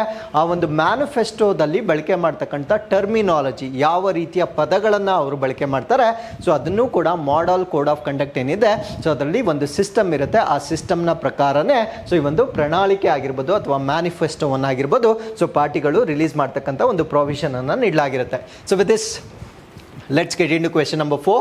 ಯಾವ ಭಾರತೀಯ ಸಂಸ್ಥೆಯು ಪಾಕಿಸ್ತಾನದಲ್ಲಿ ತನ್ನ ಸಂರಕ್ಷಿತ ಬಾಸ್ಮತಿ ಅಕ್ಕಿ ತಳಿಗಳ ಕೃಷಿ ಮತ್ತು ಮಾರಾಟದ ಬಗ್ಗೆ ಕಳವಳವನ್ನು ವ್ಯಕ್ತಪಡಿಸಿದೆ? So which Indian institution has raised concern over the cultivation and marketing of its protected basmati rice varieties in Pakistan? So ನಮ್ಮ ಭಾರತ ದೇಶದಲ್ಲಿ 2 ಬಾಸ್ಮತಿ ಅಕ್ಕಿ ವೆರೈಟೀಸ್ಗಳನ್ನು ಪ್ರೊಟೆಕ್ಟ್ ಮಾಡಿದ್ದಾರೆ. ಸೊ ಈ ಒಂದು ಅಕ್ಕಿ ವೆರೈಟಿಗಳೇನಿರ್ತವೆ ಸೊ ಇದರಿಂದ ನಮ್ಮ ಭಾರತ ದೇಶದ ಬಾಸುಮತಿ ಅಕ್ಕಿಗೆ ಸಂಬಂಧಪಟ್ಟಂತೆ ಇಂಟರ್ನ್ಯಾಷನಲ್ ಟ್ರೇಡ್ ಬಹಳ ಇಂಪ್ರೂವ್ ಆಗಿರುತ್ತೆ. ಸೊ ಈ 2 ತಳಿಗಳನ್ನು ಪಾಕಿಸ್ತಾನದವರು ಯಥಾವತ್ತಾಗಿ ಕಾಪಿ ಮಾಡಿ ಸೊ ಅದನ್ನ ಬೇರೆ ಹೆಸರಿಂದ ಮಾರಾಟ ಮಾಡ್ತಾ ಇದ್ದಾರೆ. ಸೊ ಆ ರೀತಿಯ ಒಂದು ಮಾರಾಟ ಮಾಡ್ತಕ್ಕಂಥದ್ರ ವಿರುದ್ಧವಾಗಿ ಕನ್ಸರ್ನ್ ಅನ್ನ ವ್ಯಕ್ತಪಡಿಸಿರ್ತಕ್ಕಂಥ ಸಂಸ್ಥೆ ಯಾವುದು ಅನ್ನೋದು ನಮ್ಮ ಪ್ರಶ್ನೆ ಆಗಿರುತ್ತೆ. ಸೊ ಈ ಪ್ರಶ್ನೆಗೆ ಸರಿಯಾದ ಉತ್ತರ Indian council of agricultural research ವತಿಯಿಂದ so they have expressed concern over these 2 basmati varieties. So ಆ 2 ಬಾಸುಮತಿ ವೆರೈಟೀಸ್ ಯಾವ್ದು ಅಂದ್ರೆ ಪೂಸಾ 1509 ಅಂತ ಕರಿತೇವೆ. ಸೊ ಇನ್ನೊಂದನ್ನ ಪೂಸಾ 112 ಅಂತ ಕರಿತೇವೆ. ಇವೆಲ್ಲ ಬಹಳ ಇಂಪಾರ್ಟೆಂಟ್, ಎಕ್ಸಾಮ್ ಅಲ್ಲಿ ಆಸ್ ಇಟ್ ಈಸ್ ಕೇಳ್ತಾರೆ. ಸೊ ಆ ನಂಬರ್ ಕೂಡ ನಿಮಗೆ ಎಕ್ಸಾಕ್ಟ್ಲಿ ಗೊತ್ತಿರಬೇಕಾಗಿರುತ್ತೆ. ಸೊ ಇವೆರಡೂ ಕೂಡ ನಮ್ಮ ಭಾರತ ದೇಶದಲ್ಲಿ ಸಂರಕ್ಷಿಸಲ್ಪಟ್ಟಿರ್ತಕ್ಕಂಥ 2 ಬಾಸುಮತಿ ಬ್ರೀಡ್ಸ್ಗಳನ್ನು ಅಥವಾ ವೆರೈಟೀಸ್ಗಳನ್ನು ನಾವು ನೋಡಬಹುದಾಗಿರುತ್ತೆ. ಸೊ ಈ 2 ವೆರೈಟೀಸನ್ನು ಈಗ ಪಾಕಿಸ್ತಾನದಲ್ಲಿ ಯಥಾವತ್ತಾಗಿ ಕಾಪಿ ಮಾಡಿ ಅವರು ಬೇರೆ ನೇಮ್ಸನ್ನು ಅದಕ್ಕೆ ಕೊಟ್ಟು ಮಾರಾಟ ಮಾಡ್ತಾ ಇರ್ತಕ್ಕಂಥದ್ದನ್ನು ನಾವಿಲ್ಲಿ ನೋಡಬಹುದಾಗಿರುತ್ತೆ. ಸೊ ಪೂಸಾ 1121 ಮತ್ತೆ ಇನ್ನೊಂದನ್ನು ಪೂಸಾ 1509 ಅಂತ ಕರಿತೇವೆ. ಸೊ ಇದು ನಮ್ಮ ಭಾರತ ದೇಶದ ಬಾಸುಮತಿ ಅಕ್ಕಿ ಪ್ರೊಡಕ್ಷನ್ಗೆ ಸಿಗ್ನಿಫಿಕೆಂಟ್ ಆಗಿರ್ತಕ್ಕಂಥ ವೆರೈಟೀಸ್ ಆಗಿರ್ತವೆ. ಸೊ ಈಗ ಪಾಕಿಸ್ತಾನದವರು ಇದನ್ನ ಮರುನಾಮಕರಣ ಮಾಡಿದ್ದಾರೆ ಅಂತ ಹೇಳಿದೆ. ಅವರು ಏನಂತ ಮರುನಾಮಕರಣ ಮಾಡಿರ್ತಾರೆ ಅಂದ್ರೆ 1121 ಕೈನಾತ್ ಅಂತ ಮಾಡಿರ್ತಾರೆ. ಸೊ ಇನ್ನೊಂದ್ರ ಕಿಸಾನ್ ಬಾಸ್ಮತಿ ಅಂತ ಇದಕ್ಕೆ ನಾಮಕರಣ ಮಾಡಿ ಇಂಟರ್ನ್ಯಾಷನಲ್ ಮಾರುಕಟ್ಟೆಯಲ್ಲಿ ಇದನ್ನ ಮಾರಾಟ ಮಾಡ್ತಾ ಇದ್ದಾರೆ. So it could potentially impact India's basmati rice export. ಇದು ನಮ್ಮ ಭಾರತ ದೇಶದ ರೈಸ್ ಎಕ್ಸ್ಪೋರ್ಟ್ ಏನಿರುತ್ತೆ ಸೊ ಅದರ ಮೇಲೆ ಕೆಟ್ಟ ಪರಿಣಾಮವನ್ನು ಬೀರ್ತಕ್ಕಂಥ ಒಂದು ಸಾಧ್ಯತೆ ಇರುತ್ತೆ. ಸೊ ನಮ್ಮ ಭಾರತ ದೇಶದ ಈ ಒಂದು ರೈಸ್ ಟ್ರೇಡ್ ಏನಿರುತ್ತೆ, ಬಾಸುಮತಿ ಅಕ್ಕಿಯ ಒಂದು ಎಕ್ಸ್ಪೋರ್ಟ್ ಏನಿರುತ್ತೆ, it is projected to reach $5.5 billion. So $5.5 billion ಅಷ್ಟು ವ್ಯಾಲ್ಯೂ ರೀಚ್ ಆಗ್ತಕ್ಕಂಥ ಒಂದು ಸಾಧ್ಯತೆ ಇತ್ತು. ಸೊ ಈಗ ಇವರು ಕಾಪಿ ಮಾಡಿರುವ ಕಾರಣದಿಂದ ಕೆಲವೊಂದು ಕನ್ಸರ್ನ್ಸ್ ಅನ್ನ ನಾವಿಲ್ಲಿ ಫೇಸ್ ಮಾಡಬೇಕಾಗಿರುತ್ತೆ. So with this let's get into question number 5. Arunachal ಪ್ರದೇಶದ ಯಾವ ಬುಡಕಟ್ಟು ಜನಾಂಗದವರು ಅಳಿವಿನಂಚಿನಲ್ಲಿರುವ ಹಾಡು ಅಕ್ಕಿ ಬುಗನ್ ಲಿಯೋಸಿಚ್ಲಾವನ್ನು ರಕ್ಷಿಸಲು ಅರಣ್ಯ ಭೂಮಿಯನ್ನು ದಾನ ಮಾಡುವ ಮೂಲಕ ಸಂರಕ್ಷಣಾ ಪ್ರಯತ್ನಗಳಿಗೆ ಶ್ಲಾಘನೀಯ ಕೊಡುಗೆಯನ್ನು ನೀಡಿದ್ದಾರೆ. So which tribe in Arunachal Pradesh has made a commendable contribution to the conservation efforts by donating forest land to protect the critically endangered song bird. So ಅದನ್ನು ನಾವು ಬಗುನ್ ಲಿಯೋಸಿಚ್ಲಾ ಅಂತ ಕರಿತೇವೆ. ಅಂದರೆ ಈ ಒಂದು ಪಕ್ಷಿ ಅಂತಕ್ಕಂಥದ್ದು ಕ್ರಿಟಿಕಲಿ ಎಂಡೇಂಜರ್ಡ್ ಆಗಿರುತ್ತೆ, ತೀವ್ರವಾಗಿ ಅಳಿವಿನಂಚಿನಲ್ಲಿರುತ್ತೆ. ಸೊ ಇದನ್ನು ಸಂರಕ್ಷಣೆ ಮಾಡುವ ಕಾರಣದಿಂದ ಅರುಣಾಚಲ ಪ್ರದೇಶದಲ್ಲಿರ್ತಕ್ಕಂಥ ಒಂದು ಟ್ರೈಬಲ್ ಪಾಪ್ಯುಲೇಷನ್ ಭೂಮಿಯನ್ನು ದಾನ ಮಾಡಿರ್ತಾರೆ. ಆ ಬುಡಕಟ್ಟು ಜನಾಂಗ ಯಾವುದು ಅನ್ನೋದು ನಮ್ಮ ಪ್ರಶ್ನೆ ಆಗಿರುತ್ತೆ. ಸೊ ಈ ಪ್ರಶ್ನೆಗೆ ಸರಿಯಾದ ಉತ್ತರ ಅದನ್ನು ಬುಗನ್ ಟ್ರೈಬ್ಸ್ ಅಂತ ಕರಿತೇವೆ. ನೋಡಿ, ಆ ಪಕ್ಷಿಯ ಹೆಸರಲ್ಲೂ ಕೂಡ ಬುಗನ್ ಇದೆ. ಸೊ ಆ ಒಂದು ಬುಡಕಟ್ಟು ಜನಾಂಗವನ್ನು ಕೂಡ ನಾವು ಬುಗನ್ ಅಂತ ಕರಿತೇವೆ. ಸೊ ಆ ಪಕ್ಷಿಯನ್ನು ನೀವು ಇಲ್ಲಿ ನೋಡ್ಬೋದು ಆಗಿರುತ್ತೆ. ಸೊ ಈ ಒಂದು ಪಕ್ಷಿಯನ್ನು ಪ್ರೊಟೆಕ್ಟ್ ಮಾಡಲಿಕ್ಕೆ ಅವರು ಭೂಮಿಯನ್ನು ದಾನ ಮಾಡಿರ್ತಾರೆ. ಸೊ ಅವರು ದಾನ ಮಾಡಿರ್ತಕ್ಕಂಥ ಭೂಮಿ, ಫಾರ್ ಎಕ್ಸಾಂಪಲ್ ಇಲ್ಲಿ ನಾವು ಅರುಣಾಚಲ್ ಪ್ರದೇಶವನ್ನು ನೋಡ್ಬೋದಾಗಿರುತ್ತೆ. ಸೊ ಅರುಣಾಚಲ್ ಪ್ರದೇಶದ ಈ ಭಾಗದಲ್ಲಿ eagle nest wildlife sanctuary ಅಂತ ಇರುತ್ತೆ. ಸೊ ಇವರು ದಾನ ಮಾಡಿರ್ತಕ್ಕಂಥ ಪ್ರದೇಶ ಈ eagle nest wildlife sanctuary ಪ್ರದೇಶದಲ್ಲಿ ಬರ್ತಕ್ಕಂಥ ಒಂದು ಏರಿಯಾ ಆಗಿರುತ್ತೆ. ಸೊ ಅವರು ಎಷ್ಟು ಏಕರ್ಸ್ ಆಫ್ ಲ್ಯಾಂಡ್ ಅನ್ನು ಡೊನೇಟ್ ಮಾಡಿರ್ತಾರೆ ಅಂದ್ರೆ 1470 ಏಕರ್ಸ್ ಆಫ್ ದಿ ಲ್ಯಾಂಡ್ ಅನ್ನ ಅವರು ಕನ್ಸರ್ವೇಷನ್ ಎಫರ್ಟ್ಸ್ಗೆ ಈ tribes Bugun tribes of Arunachal Pradesh make a commendable contribution to conservation efforts by donating. So ಇಷ್ಟು ಭೂಮಿಯನ್ನು ಡೊನೇಟ್ ಮಾಡುವ ಮುಖಾಂತರ ಸೊ ಈ ಒಂದು ಪಕ್ಷಿಯನ್ನು ಪ್ರೊಟೆಕ್ಟ್ ಮಾಡ್ತಕ್ಕಂಥ ಒಂದು ಶ್ಲಾಘನೀಯವಾಗಿರ್ತಕ್ಕಂಥ ಕಾಂಟ್ರಿಬ್ಯೂಷನ್ ಅನ್ನು ಮಾಡ್ತಾ ಇದ್ದಾರೆ. ಸೊ ಆ ಪಕ್ಷಿಯನ್ನು ನಾವೇನಂತ ಕರಿತೀವಿ ಅಂದರೆ ಬೂಗನ್ ಲಿಯೋಸಿಚ್ಲಾ ಅಂತ ಕರಿತೇವೆ. ಸೊ ಈ ಪಕ್ಷಿಯನ್ನು ಪ್ರೊಟೆಕ್ಟ್ ಮಾಡ್ತಕ್ಕಂಥದ್ದು ಇವರ ಉದ್ದೇಶವಾಗಿರುತ್ತೆ. ಸೊ ಇದು IUCN ಪ್ರಕಾರ ಕ್ರಿಟಿಕಲಿ ಎಂಡೇಂಜರ್ಡ್ ಅಥವಾ ತೀವ್ರವಾಗಿ ಅಳಿವಿನಂಚಿನಲ್ಲಿರ್ತಕ್ಕಂಥ ಪಕ್ಷಿಯಾಗಿರುತ್ತೆ. The area is now recognised as the Braiduwa community reserve ಅಂತ ಕರಿತೇವೆ. ಅಂದರೆ ಈ ಒಂದು ಪ್ರದೇಶಕ್ಕೆ ಈಗ ಬ್ರೈದುವಾ ಸಮುದಾಯ ಮೀಸಲು ಅಂತ ಇದನ್ನು ಗುರುತಿಸಿರ್ತಕ್ಕಂಥದ್ದನ್ನು ನಾವಿಲ್ಲಿ ನೋಡ್ಬೋದಾಗಿರುತ್ತೆ. ಹಾಗಿದ್ರೆ ಈ ಒಂದು ಪಕ್ಷಿಯ ಬಗ್ಗೆ ನಾವು ತಿಳ್ಕೊಳ್ಳೋದಾದ್ರೆ, so it is found in eagle nest wildlife sanctuary in Arunachal Pradesh. ನಾನು ಮ್ಯಾಪಲ್ಲೇ ತೋರಿಸಿದಾಗೆ ಸೊ ಈಗಲ್ ನೆಸ್ಟ್ ವನ್ಯಜೀವಿ ಅಭಯಾರಣ್ಯದಲ್ಲಿ ಕಂಡು ಬರ್ತಕ್ಕಂಥ ಒಂದು ಪಕ್ಷಿ ಆಗಿರುತ್ತೆ. So it is not found anywhere else in the world. So ಇಲ್ಲಿ ಬಿಟ್ಟು ಪ್ರಪಂಚದಲ್ಲಿ ಎಲ್ಲೂ ಕೂಡ ಇದು ಕಂಡು ಬರೋದಿಲ್ಲ. ಸೊ ಪ್ರಸ್ತುತವಾಗಿ ಕೇವಲ 14 ಪಕ್ಷಿಗಳನ್ನು ಮಾತ್ರ ನಾವು ನೋಡ್ಬೋದಾಗಿರುತ್ತೆ. ಸೊ ಆ ಒಂದು ಕಾರಣದಿಂದ ಇದನ್ನ ಪ್ರೊಟೆಕ್ಟ್ ಮಾಡಲಿಕ್ಕೆ ಈಗ ಬಹಳ ಟಫ್ ಟಾಸ್ಕ್ ಆಗಿರುತ್ತೆ. Because there are only 14 individuals left in the wild. So ಅದಾದ್ಮೇಲೆ ಇದರ ಲೀಗಲ್ ಸ್ಟೇಟಸ್ ಅನ್ನು ನಾವು ನೋಡೋದಾದ್ರೆ, ನಮ್ಮ ಭಾರತ ದೇಶದ ವೈಲ್ಡ್ ಲೈಫ್ ಪ್ರೊಟೆಕ್ಷನ್ ಆಕ್ಟ್ 1972 ಪ್ರಕಾರ ಸೊ ಇದು ಸ್ಕೆಡ್ಯೂಲ್ 1ನಲ್ಲಿ ಪ್ರೊಟೆಕ್ಟ್ ಆಗ್ತಾ ಇರ್ತಕ್ಕಂಥ ಒಂದು ಪಕ್ಷಿ ಆಗಿರುತ್ತೆ. ಅಂದರೆ ಅನುಸೂಚಿ 1ರಲ್ಲಿ ಪ್ರೊಟೆಕ್ಟ್ ಆಗ್ತಾ ಇರ್ತಕ್ಕಂಥ ಒಂದು ಪಕ್ಷಿ ಆಗಿರುತ್ತೆ. ಸೊ ಇದನ್ನ ಫಸ್ಟ್ ಸ್ಪಾಟ್ ಮಾಡಿರ್ತಕ್ಕಂಥದ್ದು 1995ರಲ್ಲಿ ಮೊಟ್ಟ ಮೊದಲ ಬಾರಿಗೆ ಇದನ್ನ ಸ್ಪಾಟ್ ಮಾಡಿರ್ತಾರೆ. ಬಟ್ ಇದು ಹೊಸ ಸ್ಪೀಶೀಸ್ ಅಂತ ಡಿಸ್ಕ್ರೈಬ್ ಮಾಡಿರ್ತಕ್ಕಂಥದ್ದು 2006ಅಲ್ಲಿ ಇದೊಂದು ಹೊಸ ಪ್ರಭೇದ ಅಂತ ಡಿಸ್ಕ್ರೈಬ್ ಮಾಡಿರ್ತಾರೆ. ಸೊ ಈ ಒಂದು ಪಕ್ಷಿಯ ಫೀಚರ್ಸ್ ಅಥವಾ ಗುಣಲಕ್ಷಣಗಳನ್ನು ನಾವು ನೋಡೋದಾದ್ರೆ, ಆಲಿವ್ ಗ್ರೇ ಪ್ಲಮೇಜ್ ಇರುತ್ತೆ. ಅಂದರೆ ಅದರ ಪುಕ್ಕಗಳು ಆಲಿವ್ ಗ್ರೇ ಬಣ್ಣದಲ್ಲಿರುತ್ತೆ. ಬ್ಲ್ಯಾಕ್ ಕ್ಯಾಪ್ ಅನ್ನು ನೋಡಬಹುದಾಗಿರುತ್ತೆ. ಡಿಸ್ಟಿಂಕ್ಟಿವ್ ಆರೆಂಜ್ ಎಲ್ಲೋ ಲೋರ್ಸ್ ಅಥವಾ ಕುಕ್ಕನ್ನು ನಾವು ನೋಡಬಹುದಾಗಿರುತ್ತೆ. ಸೊ ಅದಾದ್ಮೇಲೆ ಇದರ ವಿಂಗ್ಸ್ ಅಥವಾ ರೆಕ್ಕೆಗಳು yellow, red and white patches ಅನ್ನು ನಾವು ನೋಡಬಹುದಾಗಿರುತ್ತೆ. ಸೊ ಇದರ ಬಾಲ ಅಥವಾ ಟೇಲ್ ಬಂದು ಬ್ಲ್ಯಾಕ್ ಕಲರ್ ಇರೋದನ್ನು ನಾವು ನೋಡಬಹುದಾಗಿರುತ್ತೆ. So with this let's get into question number 6. ಕ್ಷೀರಪಥದಲ್ಲಿ ಗುರುತಿಸಲಾದ ನಕ್ಷತ್ರಗಳ 2 ಪ್ರಾಚೀನ ಸ್ಟ್ರೀಮ್ಗಳಿಗೆ ಖಗೋಳಶಾಸ್ತ್ರಜ್ಞರು ಯಾವ ಹೆಸರನ್ನು ನೀಡಿದ್ದಾರೆ? So which names have astronomers given to 2 ancient streams of stars identified in Milky way galaxy. So ನಮ್ಮ ಮಿಲ್ಕಿ ವೇ ಗ್ಯಾಲಕ್ಸಿ ಅಥವಾ ಕ್ಷೀರಪಥ ಅಂತ ನಾವೇನು ಹೇಳ್ತೇವೆ, ಅಲ್ಲಿ 2 ಪ್ರಾಚೀನ ಸ್ಟ್ರೀಮ್ಗಳನ್ನು ಅವರು ಫೈಂಡ್ ಔಟ್ ಮಾಡಿರ್ತಾರೆ. ಆ ಪ್ರಾಚೀನ ಸ್ಟ್ರೀಮ್ಗಳು ಯಾವುದಕ್ಕೆ ಸಂಬಂಧಪಟ್ಟಿದ್ದಂದ್ರೆ ನಕ್ಷತ್ರಗಳಿಗೆ ಸಂಬಂಧಪಟ್ಟಿರ್ತಕ್ಕಂಥ ಸ್ಟ್ರೀಮ್ಗಳನ್ನು ಫೈಂಡ್ ಔಟ್ ಮಾಡಿರ್ತಾರೆ. ಸ್ಟ್ರೀಮ್ಗಳು ಅಂದರೆ ಇನ್ನೇನು ಇಲ್ಲ, ಸೇಮ್ ಕೆಮಿಕಲ್ ಕಾಂಪೋಸಿಷನ್ ಅನ್ನು ಹೊಂದಿರತಕ್ಕಂಥ ನಕ್ಷತ್ರಗಳ ಗುಂಪನ್ನು ನಾವು ಸ್ಟ್ರೀಮ್ಗಳು ಅಂತ ಕರಿತೇವೆ. ಅಂದರೆ ಒಂದೇ ರೀತಿಯ ರಾಸಾಯನಿಕ ಸಂಯೋಜನೆಯನ್ನು ಹೊಂದಿರತಕ್ಕಂಥ ನಕ್ಷತ್ರಗಳ ಗುಂಪನ್ನು ನಾವು ಸ್ಟ್ರೀಮ್ಸ್ ಅಂತ ಕರಿತೇವೆ. ಈ ರೀತಿಯಾಗಿ ನಮ್ಮ ಕ್ಷೀರಪಥದಲ್ಲಿರ್ತಕ್ಕಂಥ 2 ಸ್ಟ್ರೀಮ್ಗಳಿಗೆ ಈಗ ಹೆಸರನ್ನ ಇಟ್ಟಿರ್ತಾರೆ, ನಾಮಕರಣ ಮಾಡಿರ್ತಾರೆ. ಆ ಹೆಸರುಗಳು ಏನು ಅನ್ನೋದು ನಮ್ಮ ಪ್ರಶ್ನೆ ಆಗಿರುತ್ತೆ. ಈ ಪ್ರಶ್ನೆಗೆ ಸರಿಯಾದ ಉತ್ತರ ಶಕ್ತಿ ಮತ್ತು ಶಿವ ಅಂತ ಇದಕ್ಕೆ ನಾಮಕರಣ ಮಾಡಿರ್ತಾರೆ. ಸೊ ಇದರ ಬಗ್ಗೆ ನಾವು ಇಲ್ಲಿ ಡಿಸ್ಕಸ್ ಮಾಡ್ತಾ ಬರೋಣ. ಸೊ ಇದನ್ನ ನಾವು ಮಿಲ್ಕಿ ವೇ ಗ್ಯಾಲಕ್ಸಿ ಅಂತ ತಿಳ್ಕೊಂಡಾಗ ಸೊ ಈ ಭಾಗದಲ್ಲಿ ನಾವು ಶಿವ ಮತ್ತೆ ಈ ಭಾಗದಲ್ಲಿರ್ತಕ್ಕಂಥ ನಕ್ಷತ್ರಗಳ ಒಂದು ಸ್ಟ್ರೀಮ್ ಅನ್ನ ಶಕ್ತಿ ಅಂತ ನಾಮಕರಣ ಮಾಡಿರೋದನ್ನ ನಾವು ನೋಡ್ಬೋದಾಗಿರುತ್ತೆ. ಸೊ ಈ ಶಕ್ತಿ ಮತ್ತು ಶಿವ ಬಗ್ಗೆ ನಾವು ಹೆಚ್ಚಿನ ಮಾಹಿತಿಯನ್ನ ನಾವಿಲ್ಲಿ ಡಿಸ್ಕಸ್ ಮಾಡ್ತಾ ಬರೋಣ. So astronomers have made a significant discovery by identifying 2 ancient stream, ಅಂದರೆ ಇವು ಬಹಳ ಪುರಾತನವಾಗಿರ್ತಕ್ಕಂಥ ಸ್ಟ್ರೀಮ್ಸ್ ಆಗಿರ್ತವೆ. And the stars in Milky Way named as Shakti ಮತ್ತು ಶಿವ ಅಂತ ಇದಕ್ಕೆ ನಾಮಕರಣ ಮಾಡಿರ್ತಾರೆ. So some of the galaxies earliest building blocks formed around the 12 to 13 billion years ago. ಅಂದರೆ ಇದು ಮಿಲ್ಕಿ ವೇ ಗ್ಯಾಲಕ್ಸಿ ಫಾರ್ಮೇಷನ್ ಆದಾಗ ಅಥವಾ 12ರಿಂದ 13 ಬಿಲಿಯನ್ ವರ್ಷಗಳ ಹಿಂದೆ ಇವುಗಳು ರಚನೆ ಆಗಿರ್ತಕ್ಕಂಥ ಸ್ಟ್ರೀಮ್ಗಳು ಅಂತ ಈಗ ವಿಜ್ಞಾನಿಗಳು ಪತ್ತೆ ಹಚ್ಚಿರ್ತಾರೆ. So the findings made using data from European Space Agency's Gaia space telescope, ಅಂದರೆ ಈ ಒಂದು ಐಡೆಂಟಿಫಿಕೇಶನ್ ಅಥವಾ ಡಿಸ್ಕವರಿಯನ್ನು ಯಾವ ದೂರದರ್ಶಕದಿಂದ ವಿಜ್ಞಾನಿಗಳು ಮಾಡಿರ್ತಾರೆ ಅಂದರೆ ಸೊ ಯುರೋಪಿಯನ್ ಸ್ಪೇಸ್ ಏಜೆನ್ಸಿಯ ಗಯಾ ಬಾಹ್ಯಾಕಾಶ ದೂರದರ್ಶಕದ ಡೇಟಾವನ್ನು ಉಪಯೋಗಿಸ್ಕೊಂಡು ಸೊ ಈ ಒಂದು ಡಿಸ್ಕವರಿಯನ್ನು ಮಾಡಿರ್ತಾರೆ. So these R composed of stars with similar chemical composition. So ಈ ಶಿವ ಮತ್ತು ಶಕ್ತಿ ಅಂತ ನಾವೇನು ಹೇಳ್ತೇವೆ, ಸೊ ಇವೆರಡೂ ಕೂಡ ಒಂದೇ ರೀತಿಯ ರಾಸಾಯನಿಕ ಸಂಯೋಜನೆಯನ್ನು ಹೊಂದಿರತಕ್ಕಂಥ ಗುಂಪನ್ನು ನಾವು ಶಿವ ಮತ್ತು ಶಕ್ತಿ ಅಂತ ಈಗ ನಾಮಕರಣ ಮಾಡಿರ್ತಾರೆ. ಸೊ ಈ ಒಂದು ಶಿವ ಮತ್ತು ಶಕ್ತಿ ಅಂದರೆ ಸ್ಟ್ರೀಮ್ಸ್ ಅಂತ ನಾವೇನು ಹೇಳ್ತೇವೆ.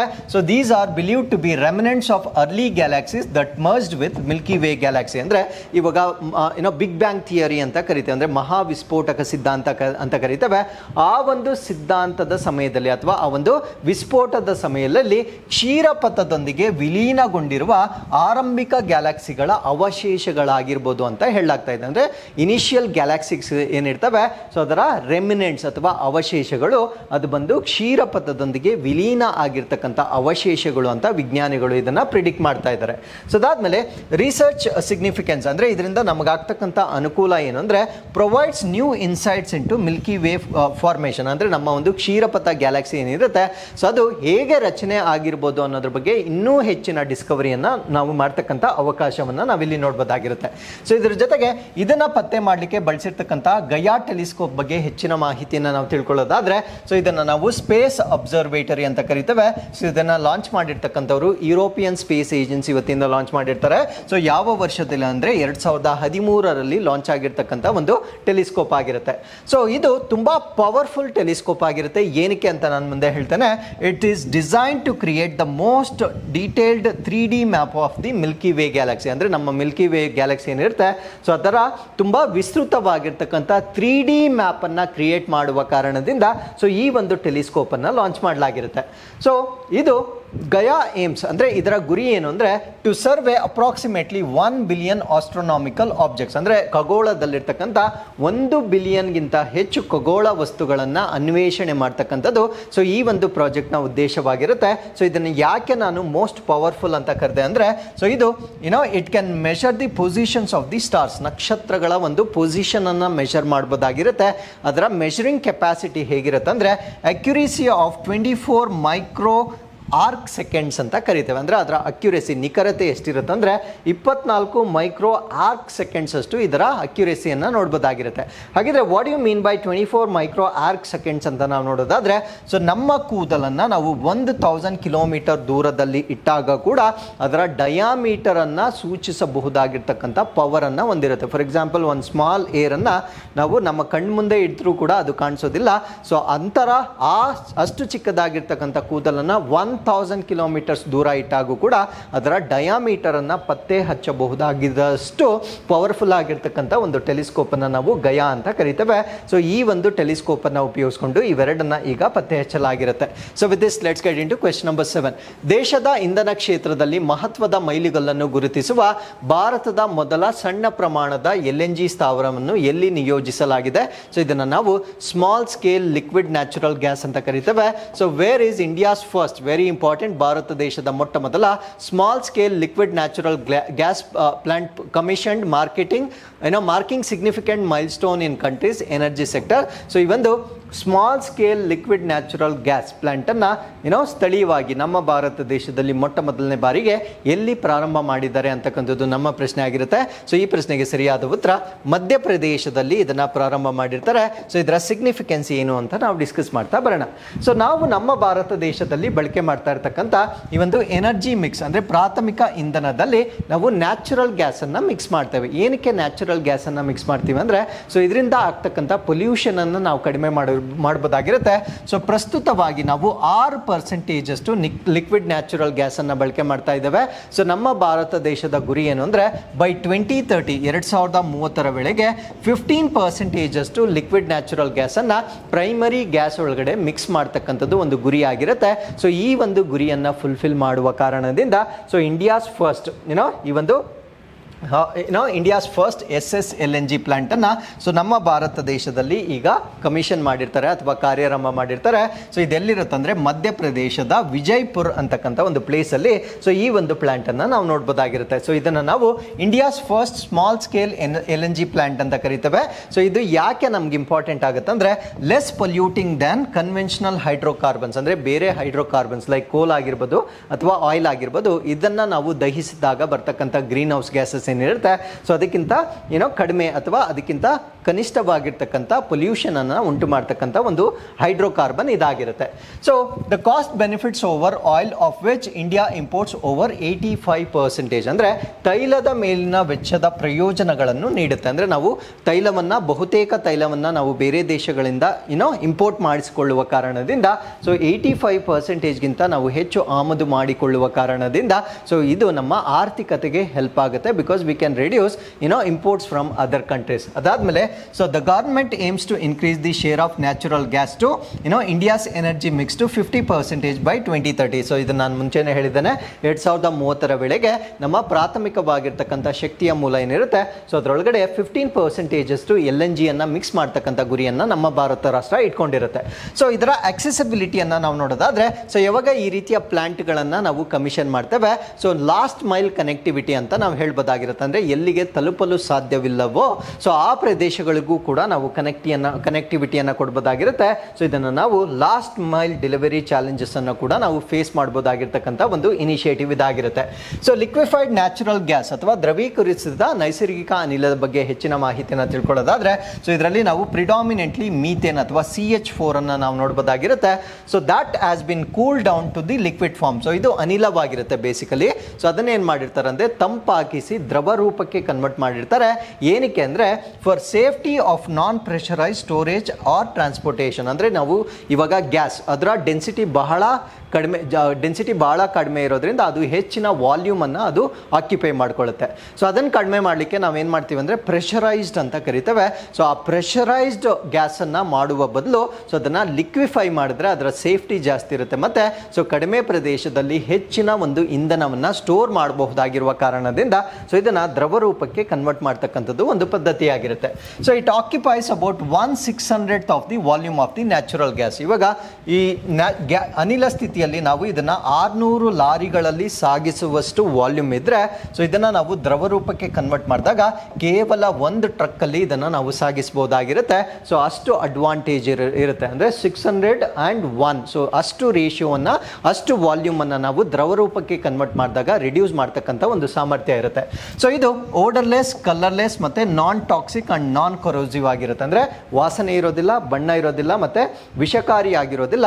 ಮತ್ತೆ ಇದನ್ನ ಎಲ್ಲಿ ಸ್ಟೋರ್ ಮಾಡ್ತೀವಿ ಆ ಕಂಟೈನರ್ ಅದು ತುಕ್ಕು ಕೂಡ ಹಿಡಿಯೋದಿಲ್ಲ.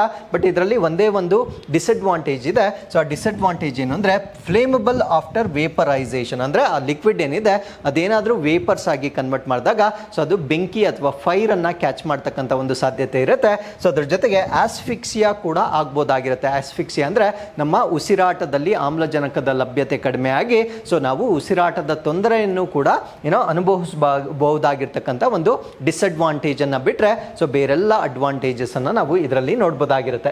ಸೊ ಅದಾದ್ಮೇಲೆ ಇದನ್ನ ಲಿಕ್ವಿಫಿಕೇಶನ್ ಪ್ರೋಸೆಸ್ ಮಾಡುವಾಗ ಎಷ್ಟು ಟೆಂಪರೇಚರ್ ರಿಡ್ಯೂಸ್ ಮಾಡ್ತಾರೆ ಅಂದರೆ cooling the gas to approximately -162 degrees ಅಥವಾ -260 ಡಿಗ್ರಿ ಫ್ಯಾರನೀಟ್ಗೆ ಇದನ್ನ ಕೂಲ್ ಮಾಡ್ತಾರೆ. ಮತ್ತೆ ಅದರೊಳಗಡೆ ಇರತಕ್ಕಂಥ ಇಂಪ್ಯೂರಿಟೀಸ್ ಅನ್ನ ರಿಮೂವ್ ಮಾಡೋದ್ರ ಮುಖಾಂತರ ಸೊ ಅದರ ವಾಲ್ಯೂಮ್ ಅನ್ನ ಬಹಳ ಕಡಿಮೆ ಮಾಡ್ತಕ್ಕಂಥದ್ದನ್ನ ನಾವು ಲಿಕ್ವಿಫೈಡ್ ನ್ಯಾಚುರಲ್ ಗ್ಯಾಸ್ ಅಂತ ಕರಿತೇವೆ. So with this let's get into question number 8. So ಭಾರತದಲ್ಲಿ ಶಹೀದ್ ದಿವಸ್ ದಂದು ಯಾವ ಘಟನೆಗಳನ್ನು ಸ್ಮರಿಸಲಾಗುತ್ತದೆ? So which event is commemorated on Shaheed Diwas in India? So Shaheed Diwas ಅಂತ ನಾವೇನು ಹೇಳ್ತೇವೆ ಸೊ ಇದು ಮಹಾತ್ಮ ಗಾಂಧಿಯವರ ಪುಣ್ಯತಿಥಿ ಮತ್ತೆ ಭಗತ್ ಸಿಂಗ್, ಶಿವರಾಮ್ ರಾಜಗುರು ಮತ್ತು ಸುಖದೇವ ದಾಪರ್ ಅವರ ಮರಣ ದಂಡನೆ ಮಾಡಿರ್ತಕ್ಕಂಥ ಒಂದು ದಿನವಾಗಿರುತ್ತೆ. ಸೊ ಎ ಮತ್ತೆ ಸಿ ಎರಡೂ ಕೂಡ ಇದಕ್ಕೆ ಸರಿಯಾದ ಸರಿಯಾದ ಉತ್ತರವಾಗಿರುತ್ತೆ. ಸೊ ಈ 2 ದಿನಗಳನ್ನು, ಕರಾಳ ದಿನಗಳನ್ನು ನಮ್ಮ ಭಾರತ ದೇಶದಲ್ಲಿ ಶಹೀದ್ ದಿವಸ್ ಅಂತ ನಾವು ನೆನಪನ್ನ ಮಾಡ್ಕೊಳ್ತೇವೆ. ಸೊ ಈ ಮೂವರನ್ನ ಸಾಯಿಸಿರ್ತಕ್ಕಂಥ ಒಂದು ದಿನ, ಒಂದು ಸನ್ನಿವೇಶ ಆಗಿರ್ಬೋದು, ಮತ್ತು ಮಹಾತ್ಮ ಗಾಂಧಿಯವರ ಪುಣ್ಯತಿಥಿ. ಸೊ ಇದನ್ನು ನಾವು ಶಹೀದ್ ದಿವಸ್ ಅಂತ ನಮ್ಮ ಭಾರತ ದೇಶದಲ್ಲಿ ನೆನಪಿಸ್ಕೊಳ್ತೇವೆ. ಸೊ ಶಹೀದ್ ದಿವಸ್ ಇದನ್ನು ನಾವು ಮಾರ್ಟೀಸ್ ಡೇ ಅಂತ ಕೂಡ ಕರಿತೇವೆ, ಅಂದರೆ ಹುತಾತ್ಮರ ದಿನ ಅಂತ ಕೂಡ ಕರಿತೇವೆ. So sacrifice of those who laid down their lives for the country's freedom, ಅಂದರೆ ನಮ್ಮ ಭಾರತ ದೇಶದ ಸ್ವತಂತ್ರಕ್ಕಾಗಿ ತಮ್ಮ ಪ್ರಾಣವನ್ನು ನೀಡಿರ್ತಕ್ಕಂಥವ್ರನ್ನ ಸ್ಮರಿಸ್ತಕ್ಕಂಥ ಒಂದು ದಿನವಾಗಿರುತ್ತೆ. So March 23. ಸೊ ಇದೇನು ಅಂದರೆ ಭಗತ್ ಸಿಂಗ್ ಆಗಿರ್ಬೋದು, ಶಿವರಾಮ್ ರಾಜ್ಗುರು ಆಗಿರ್ಬೋದು, ಮತ್ತೆ ಸುಖದೇವ್ ಥಾಪೂರ್ ಆಗಿರ್ಬೋದು. ಸೊ ಇವರನ್ನ 1939ನಲ್ಲಿ ಗಲ್ಲಿಗೇರಿಸಿರ್ತಕ್ಕಂಥ ಒಂದು ದಿನಾಂಕವನ್ನು ಸ್ಮರಿಸ್ತಕ್ಕಂಥ ಒಂದು ದಿನವಾಗಿರುತ್ತೆ. ಸೊ ಈ ಮೂವರು ಕೂಡ ನಮ್ಮ ಭಾರತ ದೇಶದ ಫ್ರೀಡಮ್ ಸ್ಟ್ರಗಲ್ಗೆ ಬಹಳ ಕಾಂಟ್ರಿಬ್ಯೂಷನ್ ಅನ್ನು ಮಾಡಿರ್ತಕ್ಕಂಥ ಫೇಮಸ್ ಪರ್ಸನಾಲಿಟೀಸ್ ಆಗಿರ್ತಾರೆ. ಸೊ ಅದರಲ್ಲಿ ಭಗತ್ ಸಿಂಗ್ ಅವರ ಬಗ್ಗೆ ಹೇಳೋದಾದ್ರೆ, ಸೊ ಈ ವಾಸ್ ಬಾರ್ನ್ ಆನ್ ಸೆಪ್ಟೆಂಬರ್ 28, 1907 ಅಲ್ಲಿ ಇವರ ಜನನ ಆಗುತ್ತೆ. ಸೊ ಈ was known for assassination of British police officer John Saunders, ಅಂದರೆ ಬ್ರಿಟಿಷರ ಪೊಲೀಸ್ ಅಧಿಕಾರಿ ಆಗಿರ್ತಕ್ಕಂಥ ಜಾನ್ ಸಾಂಡರ್ಸ್ನ ಹತ್ಯೆಯಲ್ಲಿ ಭಾಗವಹಿಸಿದ ನಂತರ ಸೊ ಇವರು ತಮ್ಮ ಆಪೋಸಿಟಿವ್ ಕೊಲೋನಿಯಲ್ ರೂಲ್ಗೆ ಒಂದು ಸಂಕೇತವಾಗಿ ಇವರನ್ನು ನಾವು ಗಮನಿಸಬಹುದಾಗಿರುತ್ತೆ. So is known for his involvement in the bombing of the central legislative assembly, ಅಂದರೆ ಆ ಸಮಯದಲ್ಲಿದ್ದಂಥ ಸೆಂಟ್ರಲ್ ಲೆಜಿಸ್ಲೇಟಿವ್ ಅಸೆಂಬ್ಲಿ ಏನಿರುತ್ತೆ, ಸೊ ಅದಕ್ಕೆ ಬಾಂಬ್ ದಾಳಿ ಮಾಡಿರ್ತಕ್ಕಂಥ ಕಾರಣಕ್ಕೂ ಕೂಡ ಇವರು ತಿಳಿದಿರ್ತಕ್ಕಂಥ ವ್ಯಕ್ತಿ ಆಗಿರ್ತಾರೆ. ಸೊ ಅದಾದಮೇಲೆ ಅವರು ಜೈಲಲ್ಲಿ ಹಂಗರ್ ಸ್ಟ್ರೈಕ್ ಮಾಡ್ತಾರೆ, ಅಂದರೆ ಉಪವಾಸದ ಒಂದು ಸತ್ಯಾಗ್ರಹವನ್ನು ಕೂಡ ಅವರು ಜೈಲಿನಲ್ಲಿ ಮುಂದುವರಿಸ್ತಾರೆ. ಸೊ ಈ was executed on March 23, 1931, 1931 March 23ರಂದು ಅವರನ್ನು ಗಲ್ಲಿಗೇರಿಸಲಾಗುತ್ತೆ. ಸೊ ಕೇವಲ ಅವರ ವಯಸ್ಸು ಆಗ 23 ವಯಸ್ಸಲ್ಲಿ ಅವರನ್ನು ಗಲ್ಲಿಗೇರಿಸಲಾಗುತ್ತೆ. ಸೊ ಅದಾದಮೇಲೆ ಶಿವರಾಮ್ ರಾಜ್ಗುರು ಅಂತ ಕರಿತೇವೆ. ಸೊ ಇವರು ಆಗಸ್ಟ್ 24, 1908 ಇವರ ಜನನ ಆಗುತ್ತೆ. ಸೊ ಈ was the member of Hindustan socialist Republican association, ಇದನ್ನು ನಾವು HSRA ಅಂತ ಕರಿತೇವೆ. ಸೊ ಇದರ ಸದಸ್ಯರಾಗಿ ಕೂಡ ಅವರು ಕಾಂಟ್ರಿಬ್ಯೂಷನ್ ಅನ್ನು ಮಾಡಿರ್ತಾರೆ. ಸೊ ಇವರು ಏನಕ್ಕೆ ಬಹಳ ಗೊತ್ತು ಅಂದರೆ, ಫಾರ್ ದಿ ಸೇಮ್ ರೀಸನ್, ಅಂದರೆ ಜಾನ್ ಸ್ಯಾಂಡರ್ಸ್ ಅಂತ ನಾವೇನು ಕರಿತೇವೆ, ಸೊ ಅವರ ಹತ್ಯೆಗೆ ಗುರುತಿಸಿಕೊಂಡಿರ್ತಕ್ಕಂಥ ವ್ಯಕ್ತಿ ಆಗಿರ್ತಾರೆ. ಸೊ ಈ was executed on March 23, 1931, 1931 March 23ನೇ ತಾರೀಕು ಇವರನ್ನು ಗಲ್ಲಿಗೇರಿಸಲಾಗುತ್ತೆ. ಸೊ ಅದಾದಮೇಲೆ ಮೂರನೇ ವ್ಯಕ್ತಿಯನ್ನು ನಾವು ಸುಖದೇವ್ ಥಾಪರ್ ಅಂತ ಕರಿತೇವೆ. ಸೊ ಈ ವಾಸ್ ಬಾರ್ನ್ ಆನ್ May 15, 1907 ಅಲ್ಲಿ ಇವರ ಜನನ ಆಗುತ್ತೆ. ಸೊ ಈ was also senior member of HSRA, ಇದರ ಸೀನಿಯರ್ ಮೆಂಬರ್ ಆಗಿರ್ತಾರೆ. ಸೊ ಈ was revolutionary activist in Punjab. So ಪಂಜಾಬ್ನಲ್ಲಿ ಸೊ ಇವರು ಕ್ರಾಂತಿಕಾರಿ ಚಟುವಟಿಕೆಗಳಲ್ಲಿ ಅವರು ಪಾಲ್ಗೊಂಡಿರ್ತಾರೆ. ಸೊ ಇವರು ಕೂಡ he was also he has taken part in assassination of John Sanders and as a response to the death of Lal Lajpat Rai. So ಈ ಒಂದು ಲಾಲ್ ಲಜಪತ್ ರಾಯರ ಸಾವಿಗೆ ಕಾರಣವಾಗಿರ್ತಕ್ಕಂಥ ಜಾನ್ ಸಾಂಡರ್ಸ್ನ ಹತ್ಯೆಯಲ್ಲಿ ಕೂಡ ಇವರು ಭಾಗವಹಿಸಿರ್ತಾರೆ. ಸೊ ಅದಾದಮೇಲೆ ಈ was also executed on March 23, 1931. So ಇವ್ರನ್ನು ಕೂಡ ಸೊ ಇದೇ ದಿನಾಂಕದಂದು ಗಲ್ಲಿಗೇರಿಸಲಾಗುತ್ತೆ. ಸೊ ಈ ದಿನಾಂಕವನ್ನು ಅಥವಾ ಈ ಒಂದು ಕಾರಣಕ್ಕಾಗಿ ನಮ್ಮ ಭಾರತ ದೇಶದಲ್ಲಿ ಮಾರ್ಟೀಸ್ ಡೇ ಅಂತ ನಾವು ಅಬ್ಸರ್ವ್ ಮಾಡ್ತೇವೆ. ಹಾಗಿದ್ರೆ ಈ ಒಂದು ಹಿಂದೂಸ್ತಾನ್ ಸೋಷಿಯಲಿಸ್ಟ್ ರಿಪಬ್ಲಿಕನ್ ಅಸೋಸಿಯೇಷನ್ ಬಗ್ಗೆ ನಾವು ಹೆಚ್ಚಿನ ಮಾಹಿತಿಯನ್ನು ತಿಳ್ಕೊಳ್ಳೋದಾದ್ರೆ, it was a revolutionary group in British India aimed to overthrow colonial rule and establish socialist republic, ಅಂದ್ರೆ ಬ್ರಿಟಿಷರನ್ನ ಭಾರತ ದೇಶದಿಂದ ಕಿತ್ತೊಗೆಯುವ ಕಾರಣದಿಂದ ಸ್ಥಾಪನೆ ಮಾಡಿರ್ತಕ್ಕಂಥ ಒಂದು ಅಸೋಸಿಯೇಷನ್ ಆಗಿರುತ್ತೆ. ಸೊ ಇದನ್ನ ಪ್ರಾರಂಭಿಕ ಹಂತದಲ್ಲಿ ಸ್ಥಾಪನೆ ಮಾಡ್ತಕ್ಕಂಥವ್ರು ಯಾರು ಅಂದ್ರೆ, so it was established in 1926, ಅಂದ್ರೆ 1920ರ ದಶಕದಲ್ಲಿ ಇದನ್ನ ಪ್ರಾರಂಭ ಮಾಡ್ತಾರೆ. ಸೊ ಇದನ್ನ ಪ್ರಾರಂಭ ಮಾಡ್ತಕ್ಕಂಥವ್ರು ರಾಮ್ ಪ್ರಸಾದ್ ಬಿಸ್ಮಿಲ್ ಮತ್ತೆ ಅಶ್ಫಾಕ್ ಉಲ್ ಖಾನ್ ಅಂತ ನಾವೇನು ಹೇಳ್ತೇವೆ. ಸೊ ಇವರು ಪ್ರಾರಂಭ ಮಾಡಿರ್ತಕ್ಕಂಥ ಒಂದು ಅಸೋಸಿಯೇಷನ್ ಆಗಿರುತ್ತೆ. ಸೊ ಅದಾದ್ಮೇಲೆ ಇವರ ಐಡಿಯಾಲಜಿ ಏನಿತ್ತು ಅಂದರೆ, ಅವರ ಸಿದ್ಧಾಂತ ಏನಿತ್ತು ಅಂತ ನಾವು ನೋಡೋದಾದ್ರೆ, advocated for revolutionary socialism and operated on the for left of political spectrum, ಅಂದರೆ ಆ ಒಂದು ರಾಜಕೀಯ, ಆ ಸಮಯದಲ್ಲಿದ್ದಂತಹ ಒಂದು ರಾಜಕೀಯ ಪರಿಸ್ಥಿತಿ ಅಥವಾ ಅವರ ಆರ್ಥಿಕ ಒಂದು ನೀತಿಗಳೇನಿರ್ತವೆ, ಸೊ ಅದಕ್ಕೆ ತದ್ವಿರುದ್ಧವಾಗಿ ಕ್ರಾಂತಿಕಾರಿಯಾಗಿ ಹೋರಾಟ ಮಾಡ್ತಕ್ಕಂಥದ್ದು ಸೊ ಈ ಒಂದು ಅಸೋಸಿಯೇಷನ್ನ ಸಿದ್ಧಾಂತವಾಗಿರುತ್ತೆ. ಸೊ ಅದಾದಮೇಲೆ ಅವರ ಡೇರಿಂಗ್ ಆ್ಯಕ್ಟ್ಗಳಲ್ಲಿ ಒಂದು ಪ್ರಮುಖವಾಗಿರ್ತಕ್ಕಂಥ ಆ್ಯಕ್ಟನ್ನು ನಾವು ನೋಡೋದಾದರೆ ಕಾಕೋರಿ ಟ್ರೈನ್ ರಾಬರಿ ಅಂತ ಕರಿತೇವೆ. ಅಂದರೆ ಅವ್ರು ಏನು ಮಾಡ್ತಾರೆ ಅಂದರೆ ಕಾಕೋರಿ ರೈಲು ದರೋಡೆಯನ್ನು ಮಾಡ್ತಾರೆ. ಯಾವ ವರ್ಷದಲ್ಲಿ ಅಂದರೆ 1925 ಮಾಡ್ತಾರೆ. ಏನಕ್ಕೆ ಈ ದರೋಡೆಯನ್ನು ಮಾಡ್ತಾರೆ ಅಂದರೆ ಫಂಡ್ ದೇರ್ ಆಕ್ಟಿವಿಟೀಸ್, ಅಂದರೆ ಅವರ ಚಟುವಟಿಕೆಗಳಿಗೆ ಹಣಕಾಸು ಬೇಕಾಗಿರುತ್ತೆ. ಸೊ ಆ ಒಂದು ಕಾರಣದಿಂದ ಕಾಕೋರಿ ರೈಲು ದರೋಡೆಯಲ್ಲಿ ಕೂಡ ಸೊ ಈ ಒಂದು ಅಸೋಸಿಯೇಷನ್ ಪಾರ್ಟಿಸಿಪೇಟ್ ಮಾಡಿರೋದನ್ನು ನಾವಿಲ್ಲಿ ಗಮನಿಸಬಹುದಾಗಿರುತ್ತೆ. So with this let's get into question number 9. Operation ಇಂದ್ರಾವತಿಯ ಉದ್ದೇಶ ಏನು? What is the purpose of operation Indravati? So ಈ ಪ್ರಶ್ನೆಗೆ ಸರಿಯಾದ ಉತ್ತರ ಭಾರತೀಯ ನಾಗರಿಕರನ್ನು ಹೈಟಿಯಿಂದ ಡೊಮಿನಿಕ್ ರಿಪಬ್ಲಿಕ್ಗೆ ಸ್ಥಳಾಂತರಿಸಲು. To evacuate Indian citizens from Haiti to Dominican Republic. So ಏನಕ್ಕೆ ಇಲ್ಲಿ ಸ್ಥಳಾಂತರ ಮಾಡಬೇಕು ಅಂತ ನಾವಿಲ್ಲಿ ಡಿಸ್ಕಸ್ ಮಾಡ್ತಾ ಬರೋಣ. ಸೊ ಇಲ್ಲಿ ನಾವು ನೋಡ್ಬೋದಾಗಿರುತ್ತೆ. ಸೊ ಇಲ್ಲಿ ಇದು ಒನ್ ಬಿಗ್ ಐಲ್ಯಾಂಡ್ ಆಗಿರುತ್ತೆ. ಇದನ್ನು 2 ಪಾರ್ಟ್ಸ್ ಆಗಿ ನಾವು ಡಿವೈಡ್ ಮಾಡ್ಬೋದಾಗಿರುತ್ತೆ. ಸೊ ಈ ಕಡೆ ಇರತಕ್ಕಂಥ ಪಾರ್ಟನ್ನು ಹೈಟಿ ಅಂತ ಕರಿತೇವೆ. ಸೊ ಈ ಕಡೆ ಇರತಕ್ಕಂಥ ಪಾರ್ಟನ್ನು ನಾವು ಡೊಮಿನಿಕನ್ ರಿಪಬ್ಲಿಕ್ ಅಂತ ಕರಿತೇವೆ. 2 ಬೇರೆ ಬೇರೆ ಕಂಟ್ರೀಸ್. ಸೊ ಇವಾಗ ಹೈಟಿಯಲ್ಲಿರ್ತಕ್ಕಂಥ ಕ್ಯಾಪಿಟಲ್ ಸಿಟಿ, ಇದನ್ನು ನಾವು ಪೋರ್ಟ್ AU ಪ್ರಿನ್ಸ್ ಅಂತ ಕರಿತೇವೆ. ಸೊ ಈ ಭಾಗದಲ್ಲಿ ಗ್ಯಾಂಗ್ಸ್ಟರ್ಸ್ ಜಾಸ್ತಿ ಆಗಿರ್ತಾರೆ. ಅಂದರೆ 80% of this capital city is controlled by gangsters. So ಈ ಒಂದು ಕಾರಣದಿಂದ ಸೊ ಕಳೆದ ವರ್ಷ ಅಂದರೆ 2024ರಲ್ಲಿ, ಈ ವರ್ಷನೇ 2024ರಲ್ಲಿ 1200 ಮರ್ಡರ್ಸ್ ಅನ್ನು ನಾವಿಲ್ಲಿ ವಿಟ್ನೆಸ್ ಮಾಡಬಹುದಾಗಿರುತ್ತೆ. ಸೊ ಈ ಒಂದು ಕಾರಣದಿಂದ ಭಾರತೀಯರು ಇಲ್ಲಿ ಸೇಫ್ ಇಲ್ಲ ಅಂತಕ್ಕಂಥ ಕಾರಣದಿಂದ ಸೊ ಈ ಕ್ಯಾಪಿಟಲ್ ಸಿಟಿಯಿಂದ ನಮ್ಮ ಭಾರತೀಯರನ್ನ ಈ ಡೊಮಿನಿಕನ್ ರಿಪಬ್ಲಿಕ್ಗೆ ಈಗ ಮೂವ್ ಮಾಡ್ತಾ ಇದ್ದಾರೆ. ಸೊ ಈ ಒಂದು ಆಪರೇಷನ್ ಅನ್ನ ನಾವೇನಂತ ಕರಿತೀವಿ ಅಂದರೆ ಆಪರೇಷನ್ ಇಂದ್ರಾವತಿ ಅಂತ ಕರಿತೇವೆ. ಮ್ಯಾಕ್ಸಿಮಮ್ ಒಂದೇ ಕ್ವೆಶನ್ ಕೇಳ್ತಾರೆ. So what is the purpose of operation Indravati ಅಂತ ಕೇಳ್ತಾರೆ, ಅಥವಾ ರಿವರ್ಸ್ ಕೇಳ್ತಾರೆ. ಅಂದರೆ ಭಾರತೀಯರನ್ನ ಐಟಿ ಕ್ಯಾಪಿಟಲ್ ಸಿಟಿಯಿಂದ ಡೊಮಿನಿಕನ್ ರಿಪಬ್ಲಿಕ್ಗೆ ಮೂವ್ ಮಾಡಿರ್ತಕ್ಕಂಥ ಭಾರತ ದೇಶದ ಕಾರ್ಯಾಚರಣೆ ಯಾವುದು ಅಂತ ಕೇಳಿದಾಗ ಸೊ ಆಪರೇಷನ್ ಇಂದ್ರಾವತಿ ಅಂತ ನಿಮಗೆ ಗೊತ್ತಿರಬೇಕಾಗಿರುತ್ತೆ. So with this let's get into question number 10.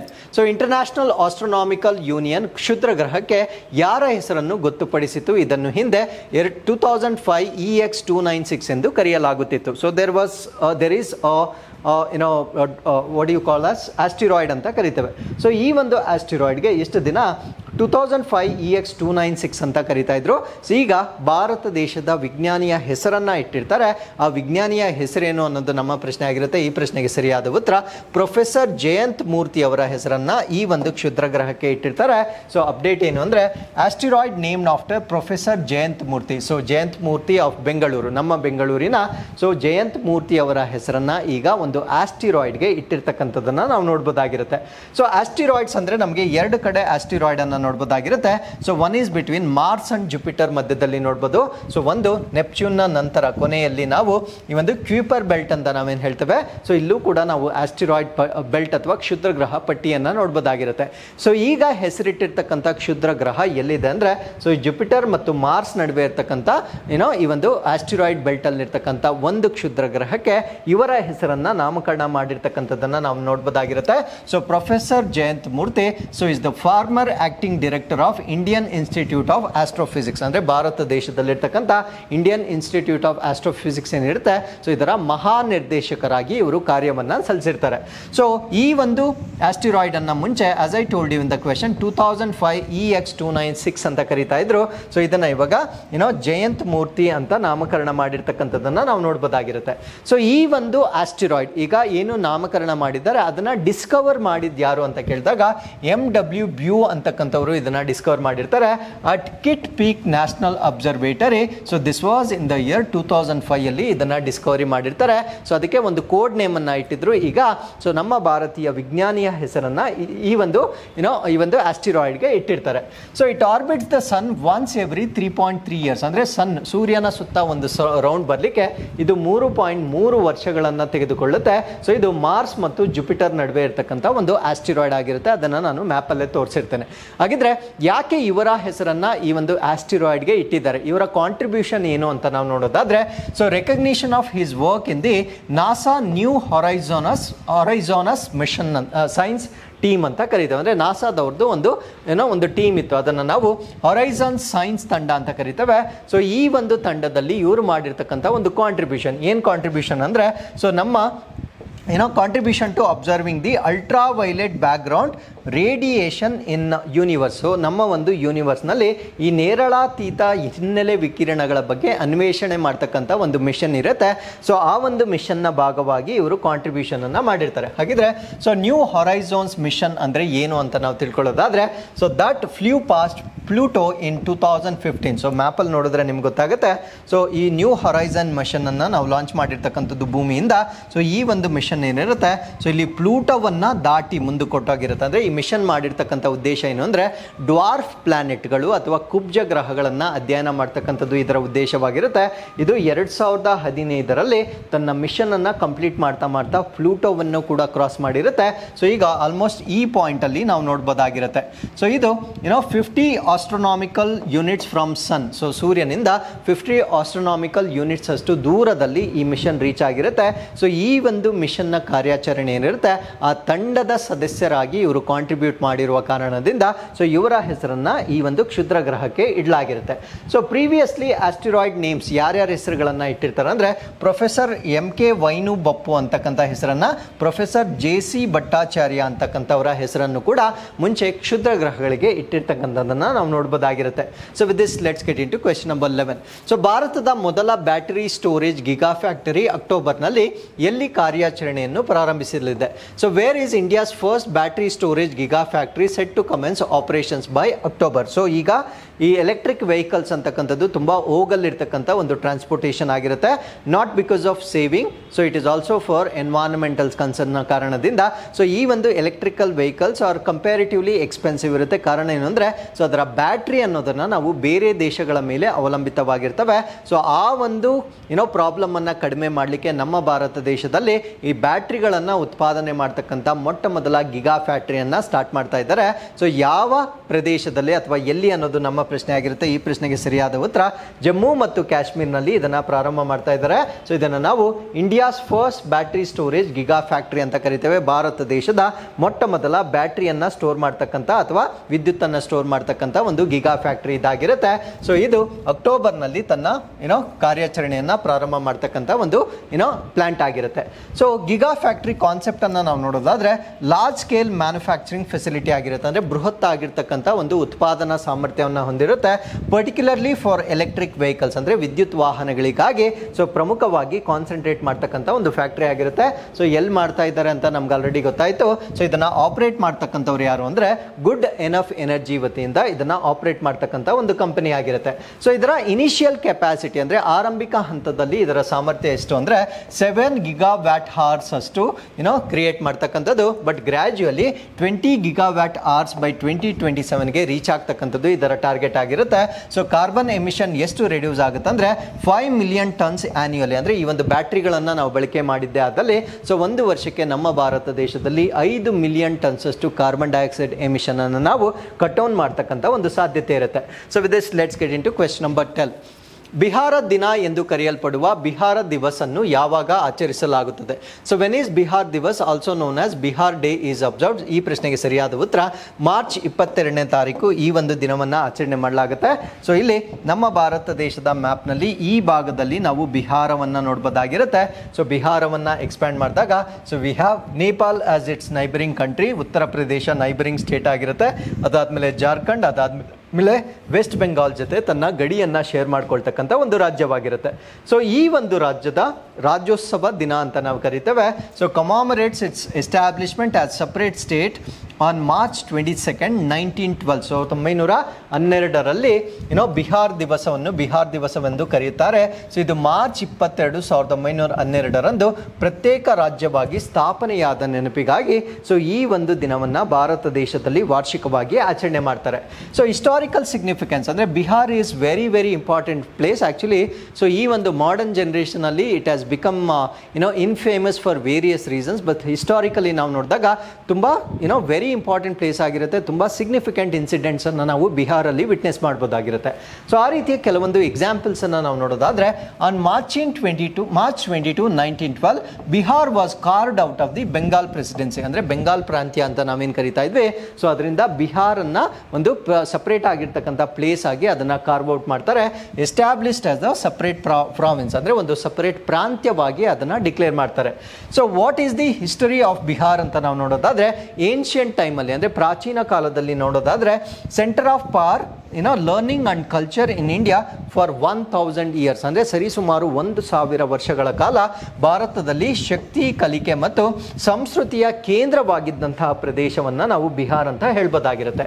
So ಬಿಹಾರ್ಗೂ ಮತ್ತು ಆ ಸಮಯದಲ್ಲಿ one of the biggest kingdoms Maurya empire ಅಂತ ನಾವೇನು ಹೇಳ್ತೇವೆ.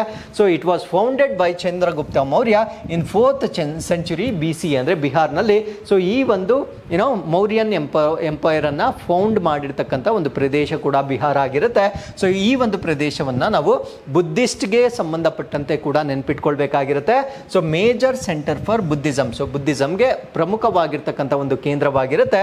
ಸೊ ಗೌತಮ ಬುದ್ಧ ತನ್ನ ಒಂದು ಎನ್ಲೈಟನ್ಮೆಂಟ್ ಅನ್ನ ಅಟೈನ್ ಮಾಡಿರ್ತಕ್ಕಂಥ ಬೋಧ್ ಗಯಾ ಏನಿರುತ್ತೆ. ಸೊ ಬೋಧ್ ಗಯಾದಲ್ಲೂ ಅವರು ಎನ್ಲೈಟನ್ಮೆಂಟ್ ಅಂದ್ರೆ ಗೌತಮ ಬುದ್ಧರವರು ಜೀವನದಲ್ಲಿ ಸೊ ಬೌದ್ಧ ಧರ್ಮದ ಪ್ರಕಾರ ಕೇಂದ್ರವಾಗಿರುತ್ತೆ ಮತ್ತು ಬಿಹಾರದ ಬೋಧ್ ಗಯಾದಲ್ಲಿ ಸೊ ಅವರು ಜ್ಞಾನೋದಯವನ್ನ ಪಡೆದಿರ್ತಕ್ಕಂಥ ಪ್ರದೇಶವನ್ನ ಕೂಡ ನಾವು ಬಿಹಾರ್ನಲ್ಲಿ ವಿಟ್ನೆಸ್ ಮಾಡಬಹುದಾಗಿರುತ್ತೆ. ಸೊ ಅದೇ ನಾವು ಮೆಡಿವಲ್ ಪೀರಿಯಡ್ ಅಥವಾ ಮಧ್ಯಕಾಲೀನ ಅವಧಿಗೆ ಬಂದಾಗ ಸೊ ಇಂಪಾರ್ಟೆಂಟ್ ಟ್ರೇಡ್ ಮತ್ತೆ ಪೊಲಿಟಿಕಲ್ ಸೆಂಟರ್ ಆಗಿರುತ್ತೆ. ಅಂದ್ರೆ ಪ್ರಮುಖವಾಗಿರ್ತಕ್ಕಂಥ ವ್ಯಾಪಾರ ಮತ್ತು ರಾಜಕೀಯ ಕೇಂದ್ರವನ್ನಾಗಿ ನಾವು ನೋಡ್ಬೋದಾಗಿರುತ್ತೆ. With various dynasties, Gupta empire ಇಂದ ಹಿಡಿದು ಪಾಲಾ ಎಂಪೈರ್ ವರೆಗೂ ಇದು ಅತ್ಯಂತ ಪ್ರಮುಖವಾಗಿರ್ತಕ್ಕಂಥ ವ್ಯಾಪಾರ ಕೇಂದ್ರವಾಗಿ ನಾವು ನೋಡ್ಬೋದಾಗಿರುತ್ತೆ. ಸೊ ಮುಘಲ್ ಪೀರಿಯಡ್ ಅನ್ನ ನಾವು ಇದಕ್ಕೆ ಕನೆಕ್ಟ್ ಮಾಡೋದಾದ್ರೆ valuable province due to its fertile land and strategic location. ಅಂದ್ರೆ ಅಲ್ಲಿರ್ತಕ್ಕಂಥ ಭೂಮಿ ಅತ್ಯಂತ ಫಲವತ್ತತೆಯನ್ನ ಕೂಡಿರುವ ಕಾರಣದಿಂದ ಸೊ ಇದು ಮುಘಲ್ ಪೀರಿಯಡ್ ಅಲ್ಲೂ ಕೂಡ ಬಹಳ ಬಳಕೆಯಲ್ಲಿದ್ದಂತಹ ಒಂದು ಪ್ರದೇಶವಾಗಿರುತ್ತೆ. ಸೊ ಬ್ರಿಟಿಷ್ ಕಾಲದಲ್ಲಿ ನಾವು ನೋಡಿದಾಗ it was part of Bengal presidency until 1912. 1912ರವರೆಗೆ ಸೊ ಬಿಹಾರ್ ಅಂತಕ್ಕಂಥದ್ದು ಬೆಂಗಾಲ್ ಪ್ರೆಸಿಡೆನ್ಸಿಯ ಒಂದು ಭಾಗವಾಗಿತ್ತು. And it was separated to form of Bihar and Odisha provinces. ಅಂದ್ರೆ ಅದಾದ್ಮೇಲೆ ಇದನ್ನ ಬಿಹಾರ ಮತ್ತು ಒಡಿಶಾ ಪ್ರಾವಿನ್ಸಸ್ ಆಗಿ ಸಪರೇಟ್ ಮಾಡ್ತಾರೆ. ಸೊ ಮಾಡರ್ನ್ ಹಿಸ್ಟ್ರಿ, ಆಧುನಿಕ ಒಂದು ಇತಿಹಾಸಕ್ಕೆ ನಾವು ಬಂದಾಗ in 1936 Bihar became the separate province and after India's independence in 1947 so become Indian state. So ಇದು ಆಧುನಿಕ ಇತಿಹಾಸದಲ್ಲಿ 1936ರಲ್ಲಿ ಬಿಹಾರದ ಪ್ರತ್ಯೇಕ ಪ್ರಾಂತ್ಯವಾಗಿರುತ್ತೆ. ಸೊ ಬಿಹಾರ ಒಂದು ಪ್ರತ್ಯೇಕ ಪ್ರಾಂತ್ಯವಾಗುತ್ತೆ. ಅದಾದ್ಮೇಲೆ 1947ರಲ್ಲಿ ಇದು ಭಾರತೀಯ ರಾಜ್ಯವಾಗೋದನ್ನ ನಾವು ನೋಡಬಹುದಾಗಿರುತ್ತೆ. So with this let's get into question number 13. 4ನೇ ಶಾಂಘೈ ಸಹಕಾರ ಸಂಸ್ಥೆ ಸ್ಟಾರ್ಟ್ಅಪ್ ಫೋರಂ ಅನ್ನು ಇತ್ತೀಚೆಗೆ ಎಲ್ಲಿ ಆಯೋಜಿಸಲಾಗಿದೆ? So where was the fourth Shanghai cooperation organisation startup forum recently organise. ನಾನು ಮಾತಾಡ್ತಾ ಇರ್ತಕ್ಕಂಥದ್ದು SCO ದಲ್ಲಿರ್ತಕ್ಕಂಥ ರಾಷ್ಟ್ರಗಳಿಗೆ ಸಂಬಂಧಪಟ್ಟಂತೆ ಒಂದು ಸ್ಟಾರ್ಟ್ಅಪ್ ಪ್ರೋಗ್ರಾಮ್ ಅನ್ನ ಆಯೋಜನೆ ಮಾಡಲಾಗಿದೆ. ಎಲ್ಲಿ ಅನ್ನೋದು ನಮ್ಮ ಪ್ರಶ್ನೆ ಆಗಿರುತ್ತೆ. ಈ ಪ್ರಶ್ನೆಗೆ ಸರಿಯಾದ ಉತ್ತರ ನವದೆಹಲಿಯಲ್ಲಿ ಇದನ್ನ ಮಾಡ್ತಾ ಇದ್ದಾರೆ. ಸೊ ಈ ಒಂದು ಆರ್ಟಿಕಲ್ ಅಲ್ಲಿ ನಾವು ಈ ಒಂದು SCO ಬಗ್ಗೆ ಹೆಚ್ಚಿನ ಮಾಹಿತಿಯನ್ನ ತಿಳ್ಕೊಳ್ತಾ ಬರೋಣ. ಸೊ SCO ದಲ್ಲಿ ನಾವು ಚೈನಾ, ರಷ್ಯಾ, ಕಜಕಿಸ್ತಾನ್, ಕಿರ್ಗಿಸ್ತಾನ್ ಮತ್ತೆ ತಜಿಕಿಸ್ತಾನ್, ಉಜ್ಬೇಕಿಸ್ತಾನ್ನ ಫೌಂಡಿಂಗ್ ಮೆಂಬರ್ಸ್ ಅಥವಾ ಸಂಸ್ಥಾಪನಾ ರಾಷ್ಟ್ರಗಳಾಗಿ ನಾವು ನೋಡಬಹುದಾಗಿರುತ್ತೆ. ಸೊ ಭಾರತ ಮತ್ತು ಪಾಕಿಸ್ತಾನ ಇದಕ್ಕೆ ಜಾಯ್ನ್ ಆಗಿರೋದು 2017ರಲ್ಲಿ ಇದಕ್ಕೆ ಜಾಯ್ನ್ ಆಗಿರ್ತವೆ. ಸೊ ಇಲ್ಲಿ 6 ನೇಷನ್ಸ್ ಅನ್ನ ನೋಡ್ಬೋದು.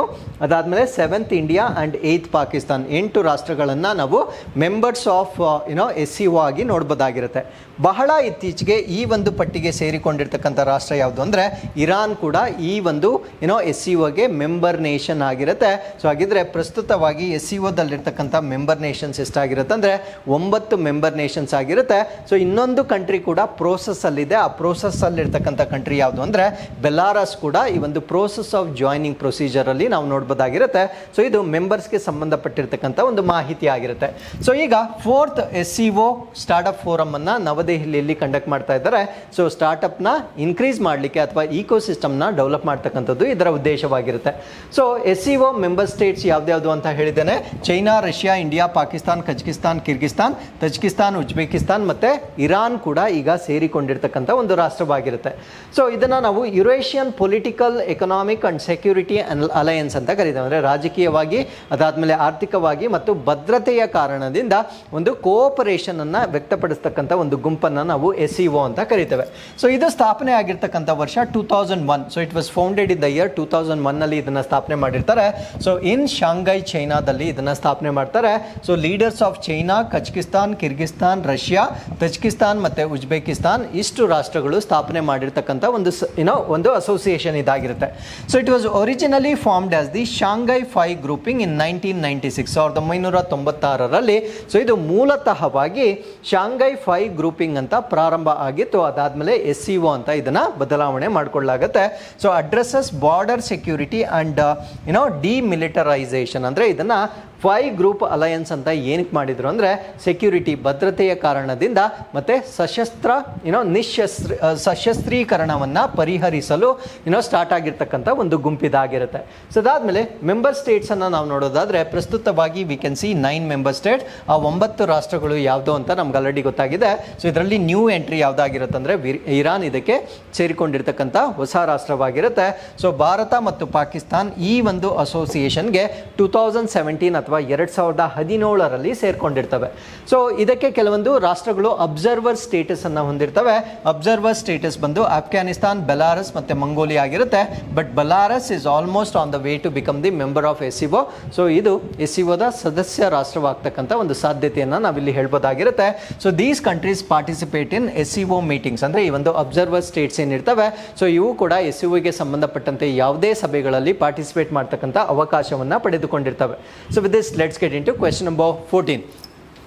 ಬ್ರಿಟಿಷ್ ಪರಿಶೋಧಕ ಕ್ರಿಸ್ ಬ್ರೌನ್ ಯಾವ ಸ್ಥಳವನ್ನು ತಲುಪುವ ಮೂಲಕ ಇತಿಹಾಸವನ್ನು ನಿರ್ಮಿಸಿದರು? So which location did British explorer Chris Brown make history by reaching? So ಈ ಒಂದು ಪ್ರದೇಶ, ನಾನು ಮಾತಾಡ್ತಾ ಇರ್ತಕ್ಕಂಥ ಪ್ರದೇಶವನ್ನು ನಾವು remotest place of the earth ಅಂತ ಕರಿತೇವೆ. ಅಂದರೆ ನಮ್ಮ ಭೂಮಿಯಲ್ಲಿರ್ತಕ್ಕಂಥ ಒಂದು ಅಜ್ಞಾತವಾದ ಪ್ರದೇಶವಾಗಿರುತ್ತೆ. ಆ ಒಂದು ಪ್ರದೇಶಕ್ಕೆ ರೀಚ್ ಆಗಿರ್ತಕ್ಕಂಥ ವ್ಯಕ್ತಿಯನ್ನು ನಾವು ಕ್ರಿಸ್ ಬ್ರೌನ್ ಅಂತ ಕರಿತೇವೆ. ಆ ಪ್ಲೇಸ್ ಯಾವುದು ಅನ್ನೋದು ನಮ್ಮ ಪ್ರಶ್ನೆ ಆಗಿರುತ್ತೆ. ಸೊ ಈ ಪ್ರಶ್ನೆಗೆ ಸರಿಯಾದ ಉತ್ತರ ಪಾಯಿಂಟ್ ನೇಮೋ ಅಂತ ಕರಿತೇವೆ. ಸೊ ಪಾಯಿಂಟ್ ನೇಮೋ ಅದರ ಚಿತ್ರವನ್ನು ನೀವು ಇಲ್ಲಿ ನೋಡಬಹುದಾಗಿರುತ್ತೆ. ಸೊ ಇದು Pacific Ocean, south Pacific Ocean ನಲ್ಲಿರ್ತಕ್ಕಂಥ ಒಂದು ಪಾಯಿಂಟ್ ಆಗಿರುತ್ತೆ. ಸೊ ಇದನ್ನು ನಾವು ಪಾಯಿಂಟ್ ನೇಮೋ ಅಂತ ಕರಿತೇವೆ. ಇಲ್ಲಿ ಆಸ್ಟ್ರೇಲಿಯಾ, ಇಲ್ಲಿ ಸೌತ್ ಅಮೆರಿಕಾವನ್ನು ನೋಡಬಹುದಾಗಿರುತ್ತೆ. ಇದರ ಮಧ್ಯದಲ್ಲಿರ್ತಕ್ಕಂಥ ಪೆಸಿಫಿಕ್ ಓಷನ್ ಅಲ್ಲಿ ಒಂದು ಪಾಯಿಂಟ್ ಅನ್ನು ನಾವು ಪಾಯಿಂಟ್ ನೇಮೋ ಅಂತ ಕರಿತೇವೆ. ಸೊ ಈ ಪಾಯಿಂಟ್ ನೇಮೋದ ಒಂದು ಸ್ಪೆಷಲ್ ಫೀಚರ್ ಏನು ಅಂದರೆ you can't even believe that. So 3 islands ಇರುತ್ತೆ. ಒಂದನ್ನು ನಾವು ಡೋಸಿ ಐಲ್ಯಾಂಡ್ ಅಂತ ಕರಿತೇವೆ, ಇನ್ನೊಂದನ್ನ ಮೋಟು ನ್ಯೂ ಅಂತ ಕರಿತೇವೆ. ಸೊ ಈ ಕಡೆ ನಾವು ಮ್ಯಾಥರ್ ಐಲ್ಯಾಂಡ್ಸ್ ಅಂತ ಕರಿತೇವೆ. ಈ 3 ಐಲ್ಯಾಂಡ್ಸ್ಗಳಿಂದ ಈಕ್ವಲ್ ಡಿಸ್ಟೆನ್ಸ್ ಅಲ್ಲಿ ಇರುತ್ತೆ. ಇಲ್ಲಿ ನೋಡಿ 2688 ಕಿಲೋಮೀಟರ್ಸ್, 2688 ಕಿಲೋಮೀಟರ್ಸ್ ಮತ್ತು 2688 ಕಿಲೋಮೀಟರ್ಸ್. ಸೊ ಈಕ್ವಲ್ ಡಿಸ್ಟೆನ್ಸ್ ಇರ್ತಕ್ಕಂಥ ಒಂದು ಪ್ರದೇಶವಾಗಿರುತ್ತೆ. ಸೊ ಈ ಒಂದು ಪ್ರದೇಶವನ್ನು ನಾವು ಪಾಯಿಂಟ್ ನೇಮೋ ಅಂತ ಕರಿತೇವೆ. ಸೊ ಇದರ ಮೇಲೆ ನಾವು ಇಂಟರ್ನ್ಯಾಷನಲ್ ಸ್ಪೇಸ್ ಸ್ಟೇಷನ್ ಅನ್ನು ಕೂಡ ನೋಡ್ಬೋದಾಗಿರುತ್ತೆ. So ISS International Space Station, ಇದರಿಂದ 400 ಕಿಲೋಮೀಟರ್ಸ್ ದೂರದಲ್ಲಿ ನಾವು ಅಂತಾರಾಷ್ಟ್ರೀಯ ಬಾಹ್ಯಾಕಾಶ ನಿಲ್ದಾಣವನ್ನು ಕೂಡ ನೋಡ್ಬೋದಾಗಿರುತ್ತೆ. ಸೊ ಈ ಪ್ರದೇಶಕ್ಕೆ ಈಗ ಒಬ್ಬ ವ್ಯಕ್ತಿ ರೀಚ್ ಆಗಿರೋದು ಈ ಒಂದು ಪ್ರದೇಶ ಸುದ್ದಿಯಲ್ಲಿರಲಿಕ್ಕೆ ಕಾರಣವಾಗಿರುತ್ತೆ. ಸೊ ಆ ವ್ಯಕ್ತಿಯನ್ನು ನಾವು ಬ್ರಿಟಿಷ್ ಎಕ್ಸ್ಪ್ಲೋರರ್ ಆಗಿರ್ತಾರೆ, ಅವರನ್ನು ನಾವು ಕ್ರಿಸ್ ಬ್ರೌನ್ ಅಂತ ಕರಿತೇವೆ. So first person to reach Point Nemo. So ಈ ಒಂದು ಪಾಯಿಂಟ್ ನೆಮೋವನ್ನು ರೀಚ್ ಆಗಿರ್ತಕ್ಕಂಥ ಮೊದಲ ವ್ಯಕ್ತಿ ಆಗಿರ್ತಾರೆ. ಸೊ ಇದನ್ನು ನಾವು most remote location on the earth ಅಂತ ಕರಿತೇವೆ. ಸೊ ನಮ್ಮ ಭೂಮಿಯಲ್ಲಿರ್ತಕ್ಕಂಥ ಅತ್ಯಂತ ರಿಮೋಟ್ ಆಗಿರ್ತಕ್ಕಂಥ ಒಂದು ಪ್ರದೇಶ ಇದಾಗಿರುತ್ತೆ. So it is farthest point of any land mass, making it one of the most isolated and inaccessible places ಅಂತ ಕರೀತಾರೆ. ಅಂದರೆ ಭೂಮಿಗೆ ನಾವು ಹೋಲಿಕೆ ಮಾಡಿದಾಗ ಅತ್ಯಂತ ದೂರವಾಗಿರ್ತಕ್ಕಂಥ ಪ್ರದೇಶವಾಗಿರುತ್ತೆ. ಸೊ ಆ ಒಂದು ಕಾರಣದಿಂದ ಇದು ತಲುಪಲು ಬಹಳ ಅಸಾಧ್ಯವಾಗಿರುವ ಕಾರಣದಿಂದ ಇದನ್ನು ನಾವು ಅನ್ಆಕ್ಸೆಸಿಬಲ್ ಪ್ಲೇಸ್ ಅಂತ ಹೇಳ್ಬೋದಾಗಿರುತ್ತೆ. ಸೊ ಈ ಒಂದು ರೀಚ್ ಆಗಿರುವ ಕಾರಣದಿಂದ the expedition likely involve scientific research, ಅಂದರೆ ವೈಜ್ಞಾನಿಕವಾಗಿರ್ತಕ್ಕಂಥ ಸಂಶೋಧನೆಯನ್ನು ಮಾಡ್ಬೋದಾಗಿರುತ್ತೆ. ಅಲ್ಲಿರ್ತಕ್ಕಂಥ ಡೇಟಾವನ್ನು ಕಲೆಕ್ಟ್ ಮಾಡ್ಬೋದಾಗಿರುತ್ತೆ. Study the unique ecosystem and the geological features, ಅಲ್ಲಿರ್ತಕ್ಕಂಥ ಒಂದು ಪರಿಸರ ವ್ಯವಸ್ಥೆ ಆಗಿರ್ಬೋದು ಮತ್ತು ಭೌಗೋಳಿಕ ವ್ಯವಸ್ಥೆ ಆಗಿರ್ಬೋದು, ಈಗ ಅಲ್ಲಿ ಅಧ್ಯಯನ ಮಾಡ್ಬೋದಾಗಿರುತ್ತೆ. So with this we have come to the last article. Prime minister conferred with order of the Druk Gyalpo. So order of Druk ಗೆಲೌಪವನ್ನು ಪ್ರೈಮ್ ಮಿನಿಸ್ಟರ್ ಪಡೆದುಕೊಂಡಿರ್ತಾರೆ. ಏನಿದು ಅಂತ ನಾವು ನೋಡೋದಾದರೆ, ಸೊ ಇದು ಭೂತಾನ್ಸ್ ಹೈಯೆಸ್ಟ್ ಸಿವಿಲಿಯನ್ ಡೆಕೋರೇಷನ್ ಆಗಿರುತ್ತೆ. ಅಂದರೆ ಭೂತಾನಲ್ಲಿ ಕೊಡ್ತಕ್ಕಂಥ ಅತ್ಯುನ್ನತ ಒಂದು ನಾಗರಿಕವಾಗಿರ್ತಕ್ಕಂಥ ಒಂದು ಗೌರವವಾಗಿರುತ್ತೆ. ಸೊ ಈ ಗೌರವವನ್ನು ನಮ್ಮ ಭಾರತ ದೇಶದ ಪ್ರಧಾನಮಂತ್ರಿಗಳಾಗಿರ್ತಕ್ಕಂಥ ನರೇಂದ್ರ ಮೋದಿ ಅವರಿಗೆ ಕೊಟ್ಟಿರ್ತಾರೆ. ಏನಕ್ಕೆ ಕೊಟ್ಟಿರ್ತಾರೆ ಅಂದರೆ for his leadership and his contribution in strengthening the friendship between India and Bhutan. Bharat ಮತ್ತು ಭೂತಾನ್ ನಡುವೆ ಇರ್ತಕ್ಕಂಥ ಒಂದು ಸ್ನೇಹ ಸಂಬಂಧವನ್ನು ಹೆಚ್ಚು ಮಾಡಲಿಕ್ಕೆ ಇವರು ಮಾಡಿರ್ತಕ್ಕಂಥ ಕೊಡುಗೆಗಾಗಿ ಈ ಒಂದು ರೆಕಗ್ನಿಷನ್ ಅನ್ನು ಮಾಡಿರ್ತಾರೆ. ಸೊ ಇಲ್ಲಿ ಇನ್ನೊಂದು ವಿಶೇಷತೆ ಏನು ಅಂದರೆ it is the first foreign leader to receive the order of Druk Gyalpo. So ಈ ರೀತಿಯ ಒಂದು ರೆಕಗ್ನಿಷನ್ ಅನ್ನು ಪಡೆದುಕೊಂಡಿರ್ತಕ್ಕಂಥ ಮೊಟ್ಟ ಮೊದಲ ವಿದೇಶಿ ವ್ಯಕ್ತಿಯಾಗಿ ನಾವು ಇದನ್ನು ನೋಡ್ಬೋದಾಗಿರುತ್ತೆ. ಸೊ ಇಲ್ಲಿಗೆ ಇವತ್ತಿನ ಎಲ್ಲ ಆರ್ಟಿಕಲ್ಸ್ ಕಂಪ್ಲೀಟ್ ಆಗಿರುತ್ತೆ. ಸೊ ಇಲ್ಲಿಗೆ ನಾವು we have come to the last segment of the discussion. So inquest ಚಾಲೆಂಜ್ಗೆ ಬಂದಿದ್ದೇವೆ. ಸೊ ಈ ಒಂದು ಪ್ರಶ್ನೆ ಹತ್ರ ನೀವು ವಿಡಿಯೋ ಪಾಸ್ ಮಾಡಿ ಪ್ರಶ್ನೆಯನ್ನು ಓದಿ ಸೊ ಉತ್ತರವನ್ನು ನಮಗೆ ತಿಳಿಸ್ಬೋದಾಗಿರುತ್ತೆ. ಸೊ ಇದು ಪ್ರಶ್ನೆ ಸಂಖ್ಯೆ 1. ಸೊ ಇದು ಪ್ರಶ್ನೆ ಸಂಖ್ಯೆ 2 ಆಗಿರುತ್ತೆ. ಸೊ ಇಲ್ಲಿಗೆ ಇವತ್ತಿನ ಎಲ್ಲ ಪ್ರಚಲಿತ ಘಟನೆಗಳನ್ನು ಕಂಪ್ಲೀಟ್ ಮಾಡಿರ್ತೇವೆ.